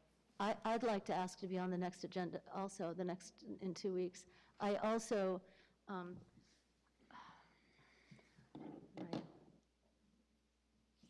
Yeah, so can we come back in 2 weeks and find out what's Yes, going that's what on the next? board's asking That's to what I do. just Yeah. asked. Yep. Ernie, there's another Somebody back hand in the here back could there. like to see. Hi, I'm Leslie Kenny. I do happen to reside on Canal Street. Community gardens are wonderful, and in 2009, we had a community garden at the elementary school, and I was full witness of what occurred. It was wonderful. The community came out, 20 people a day. It was wonderful. And then as the summer came on, nobody was there to water the garden, and now, years later, nobody goes to the community garden. Yes, the hours are different, but that you can't go to the elementary school till 3. But people came out in 2009. But let's think of years later, it just falls by the wayside. I went there the other day, and it's, there's a few gardens that nobody's using. Is there a need? Is there a need for a community garden? I don't know. How many people are interested? Do you have an idea of how many people are? I'm not sure. So it's a dead-end street. We can compare many community gardens, but are there community gardens at a dead-end street? There's so many other places for a community garden. I went to the Pinnacle the other day, and there's beautiful, I know you were saying you surveyed and there wasn't enough land, but I walked around there, there's tons of land, and that's where the community could go. That's where our pool is. That's where our baseball fields are. At a dead-end street, do we want to spend all that money for shrubs and trees? How many people are going to enjoy it? How many people are going to go there? That's my biggest concern. It's a lot of money. Right now, I work from home, and I look out, and I do see a beautiful area, and I think it's beautiful. I don't think that putting shrubs going to make it any more beautiful for anyone to look at. So our biggest question is there a need? Do we want a community garden on a dead-end street? Are there any other community gardens that are on a dead-end street? I'm not sure. It's so that's the biggest thing. There's community gardens, and they're wonderful, but it's not on a dead-end street. Thank you, Leslie. Yes. Bill? Yeah, I just have one question. Hold on, Bill, get to the mic. What is the location in relation to our backup well? The well that is there, that's in the center of the property, is just basically right in the center of it, but because of all the reports that we've had from the state and from the engineering firms, we can't use that well. But right now, if we had an emergency, I believe the state would allow us to draw some water out of it. It would be a boil order, a boil And water. not enough to function with the No, town. not enough, for a long period of time. But my concern is, even in a short period of time, what about the fertilizers and the planting, affecting that water quality? That's just a question. And I think some of those concerns were addressed as far as fertilizers and stuff, and everything there is strictly organic, no fertilizers, no chemicals allowed, anything like that. Okay, so it certainly would be a criteria. I just got one other comment too.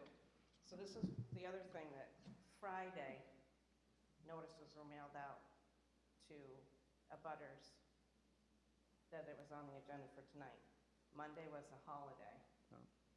And a few of them got them today, and I don't know if anybody else got them. So that's another thing.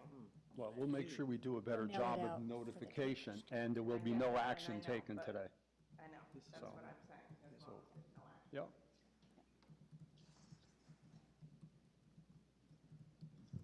Hi, it's Cole Hitchcock again, and as our last meeting, this property was the main focus because we thought that they needed this big space for this greenhouse that is no longer in picture, as she just said, for years to come. So now, does this open the span of us looking for other properties to put these garden beds that don't need a acre of space for this huge 1930s greenhouse?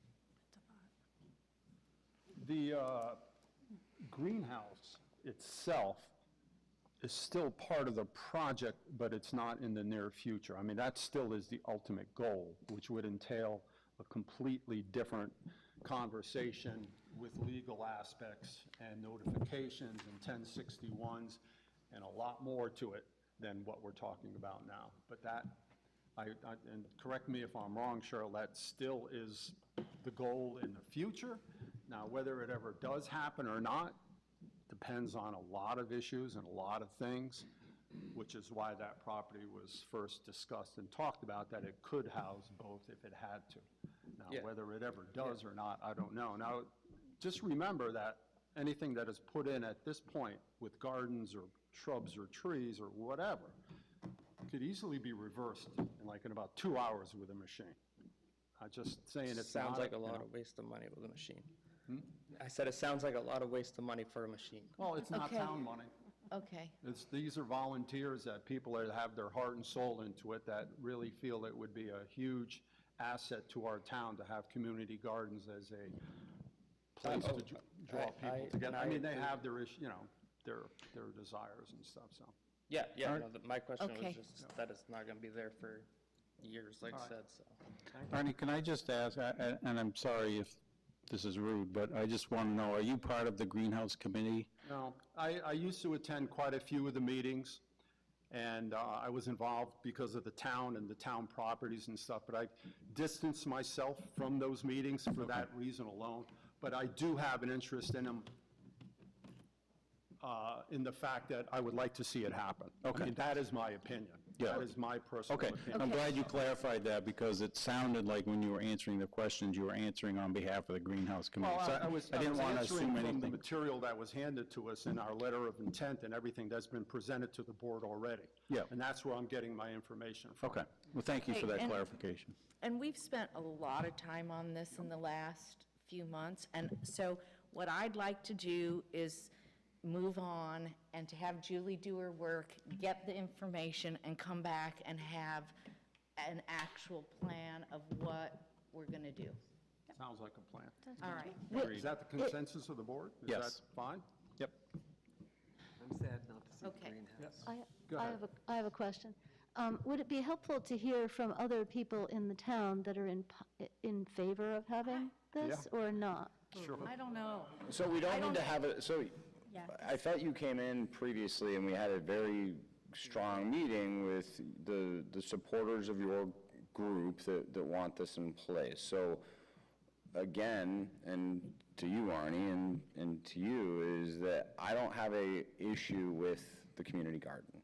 My concern is the location. I am going to, was it Cole? I'm sorry, sir. Cole, I do agree with Cole on the concept, if the short-term goal is we want to be able to put in planters in the spring, is there a short-term place that we can figure out to do that is going to be able to accommodate your needs and also potentially be on town property? And I don't know the answer to that right now. I don't think the argument of the need is, and the want is necessary. I understand the need and the want. It's finding the right spot for it. That's my take. Anybody else have any other comments, questions, concerns regarding this topic? Yes, ma'am, just head up to the mic, give us your name. My name is Jeanette Gleason. I live on Flamstead Road.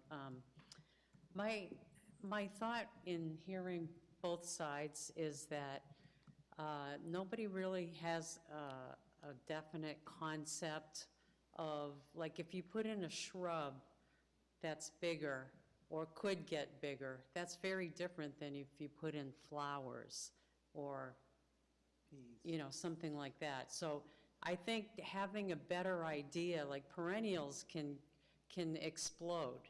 And then when it's, it's difficult to weed them and so forth, that makes a big difference. So I think maybe people would want to see a rough, idea of what it would be like. And I know if I were a neighbor, having a big shrub would be very different than having something smaller.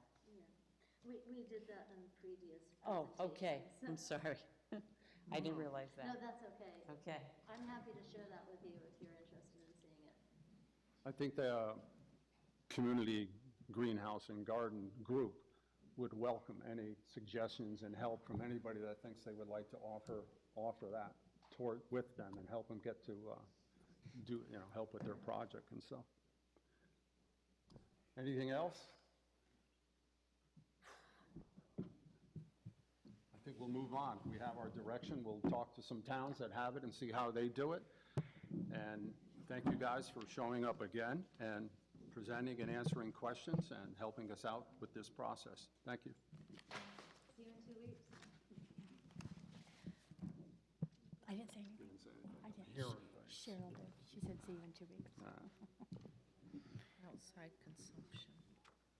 This was a last-minute add-on. You don't have it. So. Yeah.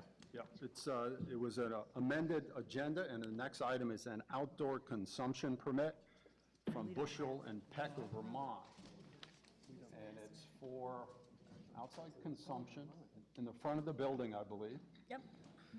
And it's basically from 12 p.m. to 6 p.m. Is it for a date specific, or is it, just for the fall festival? I think it's for the fall For festival. fall festival and during additional summer fall days as weather, staffing, and demand allows. And this has changed, the form has changed. You are not required to sign it anymore, but you are required to approve. Well, you're not required to approve, but you need to approve or deny. And then it's signed by the, voted on? Do we need A motion. You'll need a motion now, because you don't sign Motion to it. accept the outdoor consumption permit from Bushel and a Peck of Vermont. I'll second. Heather's the motion, and Ben is the second. Any further discussion on this? Any questions or concerns? Yeah, could I ask for some clarification? So it says permanent use, but yet it seems to be under days requested, fall festival, and during additional summer, fall days, et cetera. So permanent use will be considered year-round use, so that seems a little incongruent to me. Is Debbie still here? Yep. Yeah, come on up. So, hang on before you say anything. Give us your name. I'm Emily Beagle. I'm part of the Bushel and Peck team. Our intent by getting a permanent use was to avoid bothering you again, and also cover our bases. It wouldn't be a permanent setup. It would be situationally based, outdoor, summer, fall, as necessary. So if I'm, sorry to interrupt, if I'm reading your permit application, you want to be allowed to provide outside consumption between the hours of 12 and 6 throughout the year as necessary. Yes, please.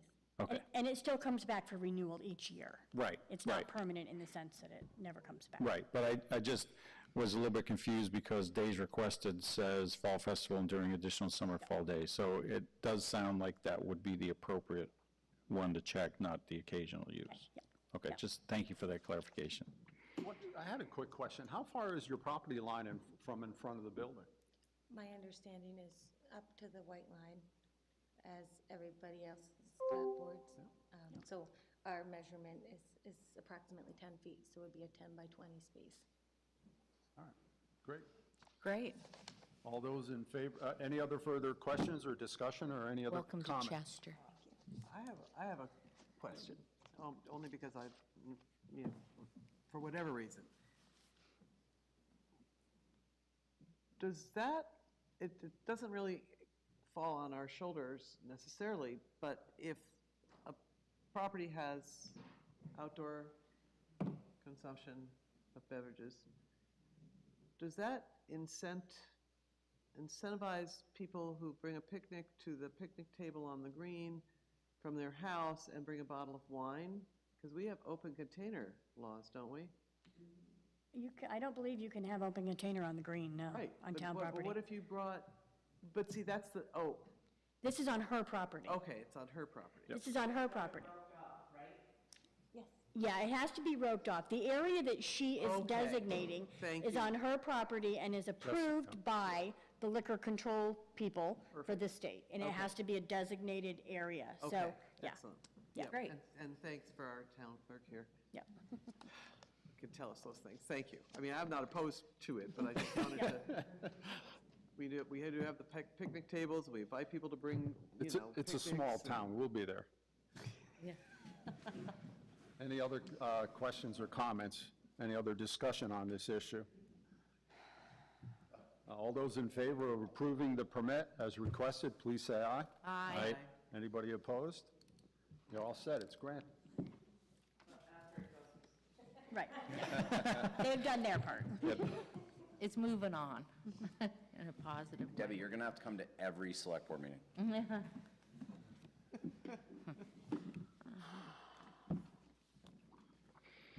Errors and omissions. I lost them. Yeah, right here. Here they These are. are the originals anyway. So these are just by motion or just by signature? Just by Just by signature. signature, it's just housekeeping? Yep. And there are errors and omissions that happen with the listers, and there are just changes? There are and- changes to the grand list Yep. after the grand list has been set. Yep. There are two of them. And just signatures. Yeah. Just signatures, yep. You just sign one?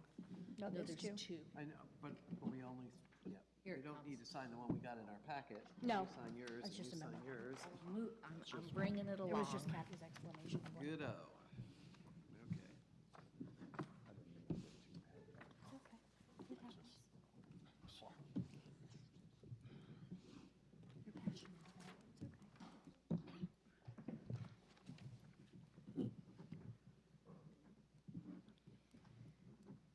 Let me know when that gets down to the end.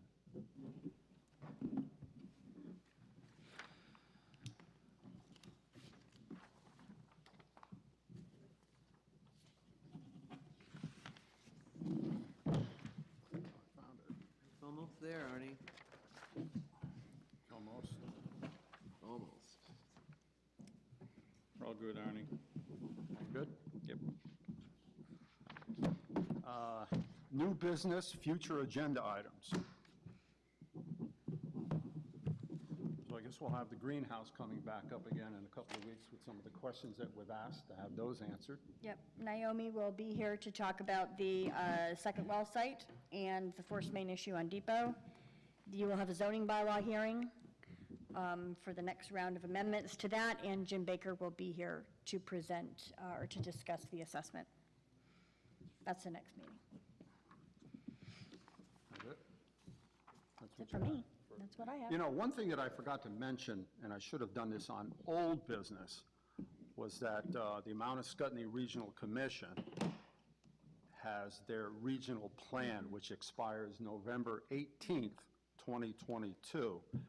And they have a public hearing on Monday, September 19th at noon, and the second public hearing on October 14th, Friday at noon also. And it's the regional plan for all the towns that are in the committee with them. And it affects our regional plan a lot, because a lot of what we have in our local plan that the Planning Commission works on is partly based on some of the items that are in this regional plan. So it's online. They're looking for comments now until at least September 7th, and then they'll have the public hearings regarding the plan. If you want to skim through it, I mean, well, it's not an easy document to skim through. It's like 240 pages. But there are some things that directly affect the local towns that are mentioned in it. A lot of the times it's used, especially in Act 250 situations, and then public utility situations, but there, and landfill and waste sites and things like that also. But it also talks a lot about how the area grows, how we'd like to see it grow, and how we help it grow, and how we could all work together to meet that goal and stuff. So I just wanted to get that out there under, I should have talked about it in old business, because it's not going to be an agenda item on our point, but that it is all coming up, because I think it expires November 18th, 2022.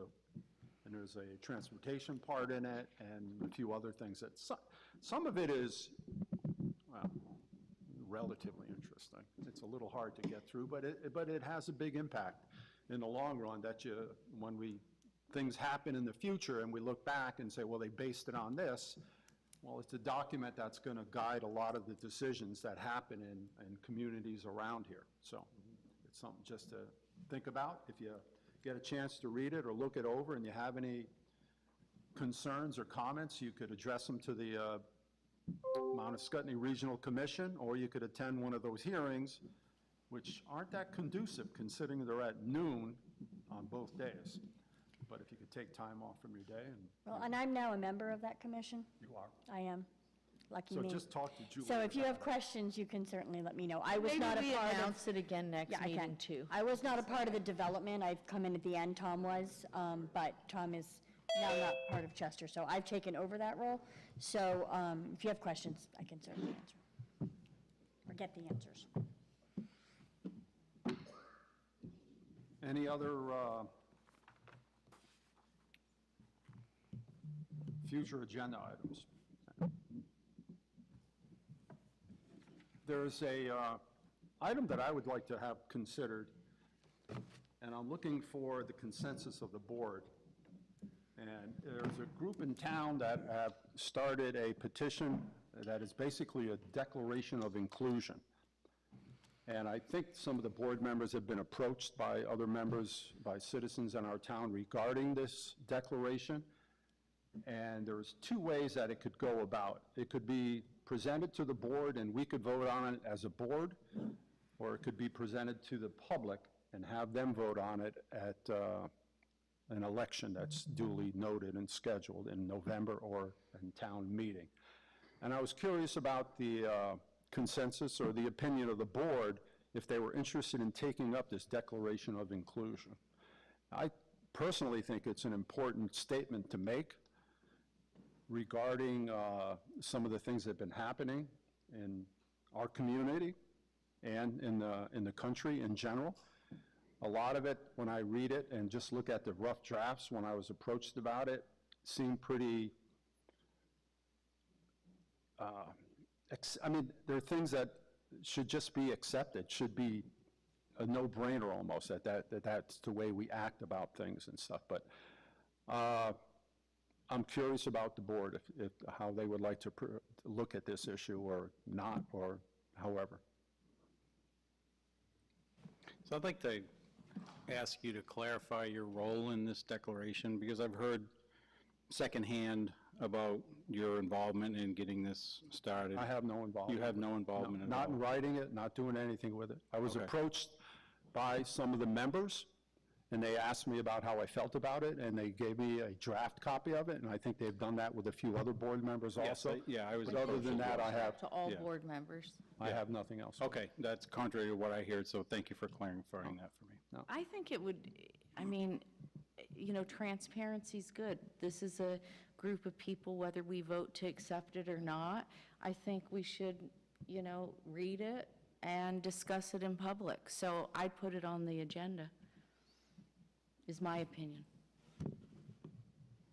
Any other board members would like to see this or not? I would not. I I have can- seen it, I and can I give you can my support it. reasons, but And we're not the only town in the state Hmm? of, we're not the only town in the state of Vermont who Yeah, approached this. And I'm not really concerned about how many other towns have done this or not. Right. I mean, And it's a decision that we have to make for ourselves as a town. Sometimes when I hear that reason for doing something, it's appropriate. Other times it's, I really don't. And I don't think that it necessarily has to be a select board decision. I think it needs to be an individual decision. And so maybe there'd be a meeting somewhere set up by someone who would like to present this and have a discussion about it and so forth. Well, I think they've asked, when I was discussing it with them, someone came to me and asked me to have a meeting, and I did. I think the goal is to present it to the select board. Oh, okay. So if that's what they want to do, they're a group of citizens, I have no problem hearing what they have to say. No, And- none whatsoever. Yeah. So we can have I this. think the question was, do we put it on the agenda? At Was least that so the we can question? have this discussion on whether we want to take it further. Okay. I mean, that's, at this point, it's almost inappropriate for us to start discussing this in the details with it, but. So I'm a, Someone might raise their hand and say, could we make a presentation there's at some- a select board meeting? Lee? I'm a little bit concerned that we as a board are bringing it to the board rather than the people who are behind this bringing it to the board. I mean, not that I disagree with us discussing it, but I think that if there's a group of concerned citizens that want to present this to the board, they should be the ones to do it. That's fine. Not I you. think they asked us. Yeah, I think you're right. No, they didn't ask me. I think the conversation, and for transparency, it was Bill Dakin that's been reaching out to me. You know, it was to discuss that, and for further transparency, I haven't had a chance to chat with Bill yet. But we've had other instances where groups have tried to meet privately with select board members instead of coming to the select board. So I would prefer they came to the select board if they want to chat about it further. And just to be clear, there was no group that approached me. I was not involved in any of the wording or anything to do with this document. I'm not. Well, it turns out there is some stories out there that I was involved with this. And Lee just, shared that with us. And I'm Yeah, and glad I you did. appreciate you clarifying that, Yeah. Arnie, because I heard I would that be, story. I'd be happy to have it as an agenda item. I would prefer that they were the ones presenting it to us and asking for that to be so, and Well, then we can yeah. discuss it further then. And that was the general way it would go. I was only suggesting that we have an agenda item so we could discuss whether we wanted to go to that next step, to have them come and present. That was the only reason I asked it that way. But we could go right to have them, having them present their declaration, and we Yeah. could do it that way too. That's fine with me. Well, let's have a discussion about it with them. Well, again, my point was that I don't think that we should be the ones starting this conversation. I think if there's a group that is concerned enough to bring that before the board, then they should be the ones to approach Julie and ask to be put on the agenda. Well, I Rather think- than us making an agenda item to put it on the agenda, to ask them to put it on the agenda. You see this? That's fine. But I think the chair decides with Julie what goes on the agenda, and this group of people, I believe, have asked They to have be asked. put on the Okay. agenda. Well, this is the first I But our chair heard. is asking us how we feel about it going on the agenda. So my feeling is, I'd like to see it on the agenda as one member. I have not been approached. Actually, I was told they didn't want me to see it, so that always raises red flags for me. I will just say that. I didn't think that was going to generate that much controversy. It shouldn't. And it shouldn't. When I read a declaration, it basically says we got to treat people the right way. And that's about it. I mean, okay. Is there a hand up from the Chester Telegraph? Yes. Yeah, Arnie, I have no idea what this is, but I'd love to get a copy of it so we can publish it so people in the town can actually read it. Sure. I'll see what draft copy they have. Right now, I have one that's about 6 months old, and I think it's been changed over time. I'm not sure what document they have in their hand, but I will check. I will find out, Sean. It's just whatever you're going to be talking about at the next meeting. Yep, I will. Thanks. Thank you. I would also encourage you to think about the November election and make sure that, I think they have till the 22nd or something, if they wanted something on the November election, if it was a citizen's petition. it will be a separate ballot. Well, yeah. Who's talking, please? Deb. Oh, I'm sorry. Debbie. Deb was asking, Deb, what were you saying now? I would just Hold on, you got to get up to the microphone, Deb. make sure. Sorry. All right, so now I'm town clerk. Yep. Yeah. I would just make sure that you consider and make sure everything's, because we have to do all the stuff and get all the ballots Yep. ready too. So, Do you know the deadline off the top of your head? what did you just say? I think it was the September 22nd. Ballots have to be ready by the 23rd. I don't know if that's true or if that's close or Ballots what. have to be ready by the 23rd. Yeah. Okay. So, and if not, it would be next year. Or March. March. Which is next year, sorry, yes. Yeah. So, yeah. It's one of those meetings. It's just one of those meetings. All right. Okay? Thank you, Deb. Because I think there's also going to be a bond vote. So, let me see if I can find the letters. Next item on our agenda is our Local Cannabis Control Commission. Yes. I'd like to make a recommendation that we push this off to the next meeting. I agree with you. Oh, they've been sitting here this entire meeting. Oh, okay. then- So Waiting. so is the other gentleman, too. Yeah, they've been sitting through this whole thing, Lee. Okay. I'm sorry. The board can do what it wants, but they've been Sorry, sitting here for I didn't realize there were people waiting for this. Sorry, I apologize. Hang in there. So we have an opening on our Cannabis Control Commission because of a resignation. And we have two people that are willing to fill it. And I had their letters in front of me, and of course, I don't know where Here, they Ernie. are. Here, Ernie. Here, can you use mine? Thank you, Julie. You're welcome. Sometimes we do this in executive session behind closed doors, but lately we've just been having the candidates speak to the board in open session, and usually the questions that come up is, why do you think you'd be a good addition to the cannabis board, and why do you are interested in doing this? The two candidates is Sue Bailey, who is also our recording secretary at our meetings, and a Charles Baird. Charles, Mr. Baird, are you there with us today? Yes, I am, virtually. Virtually, I see you virtually. Thank you. So the question that I would have is, why would you like to be on the board, and why do you think you'd be a good addition to the board? Well, my wife and I just bought a house in Chester, and part of the American dream and living in New England town would have been participating in local government. I was a big fan of shows like Gilmore Girls and really like the town hall format. I don't want to break into the big leagues and go for the select board, and so I attended the last meeting, heard about the availability, and thought it was a great opportunity. I personally am a medical cannabis user. When I was in Connecticut, I used it to treat the symptoms of my service-connected disability from service in Afghanistan. And for work, I do comparative effectiveness research on prescription drugs, and I have just a general interest in treatments that are more tolerable than other treatments that might be available. And if I can help make that available safely and in accordance with the law while helping out my town, I would love the opportunity. All right, thank you, Mr. Baird. Do any board members have any questions for Mr. Baird? Thank you. Hearing none, thank you, Mr. Baird. And Susan Bailey? You out there, Susan? I'm sure you are. Hello. Hi, Sue. This is deja vu. I am interested because I've always served my community.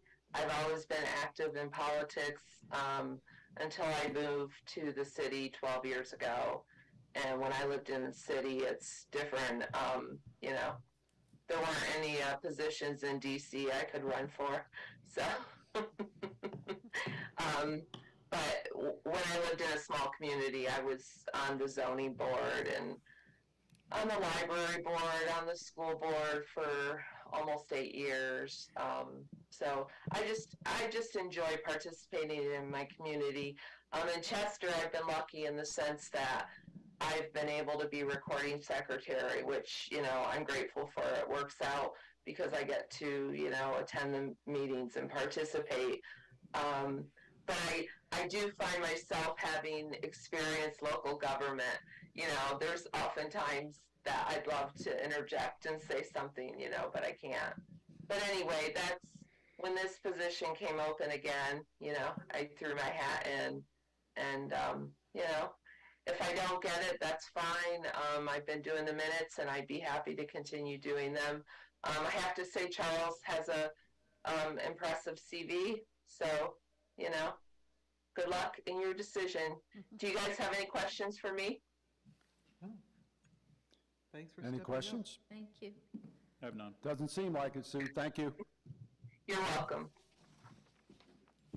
So we could deliberate in an executive session, or if you want, you could just vote from the floor now, or would you like to deliberate in an executive session for the candidate? One of the questions that I have, as part of the local Cannabis Control Commission, we've had a couple of meetings, and it seems like a 7-member board is a little overkill at this point. So I know we have 6 right now, which is an even number rather than an uneven number, so it makes it, or could make it a little bit difficult if we come to vote. But my question was, and part of my reason for asking to postpone this was just to have a little bit more time to think about whether or not we need a 7-member board, or if somebody were willing to step down, we'd go to 5. Because again, contrary to what Heather said earlier, the more is not necessarily the merrier. And so having one fewer member rather than one more member might be just as effective as having the additional person. So just my thoughts. Well, and more the merrier, what I mean is, and let me clarify, I think we should keep it 7 because we have 6 people on it and we have 2 people who are eager to do it. And I really think community involvement makes our community better. And so when there are people willing to do that, even though it may be a little, democracy's messy, but people wanting to participate in it, I think is a really good thing. So how about we deliberate an executive session, and then when we come out, we'll make an appointment or decide whatever we're going to decide on this issue. I'm not necessarily opposed to considering these 2 applications. I don't think we need to go in executive session unless somebody else has a burning desire to. So then it would come to a matter of the next agenda item, which is appoint a member to the local cannabis commission. I thought we had 2 spots open for that. 1 spot to fill, 2 candidates. Oh, okay, I misunderstood. So what would happen is we'd need a motion to appoint one of the candidates and then have a discussion and vote on it. And if that person did get the 3 out of 5 votes, they would be appointed. If not, then we'd look for another motion for the other candidate, and the same thing would happen there. Okay. I'll make a motion to nominate Charles Bard. Is it Bard? Baird? Baird. Charles, how do you pronounce your last name? Baird, like a bear with a D.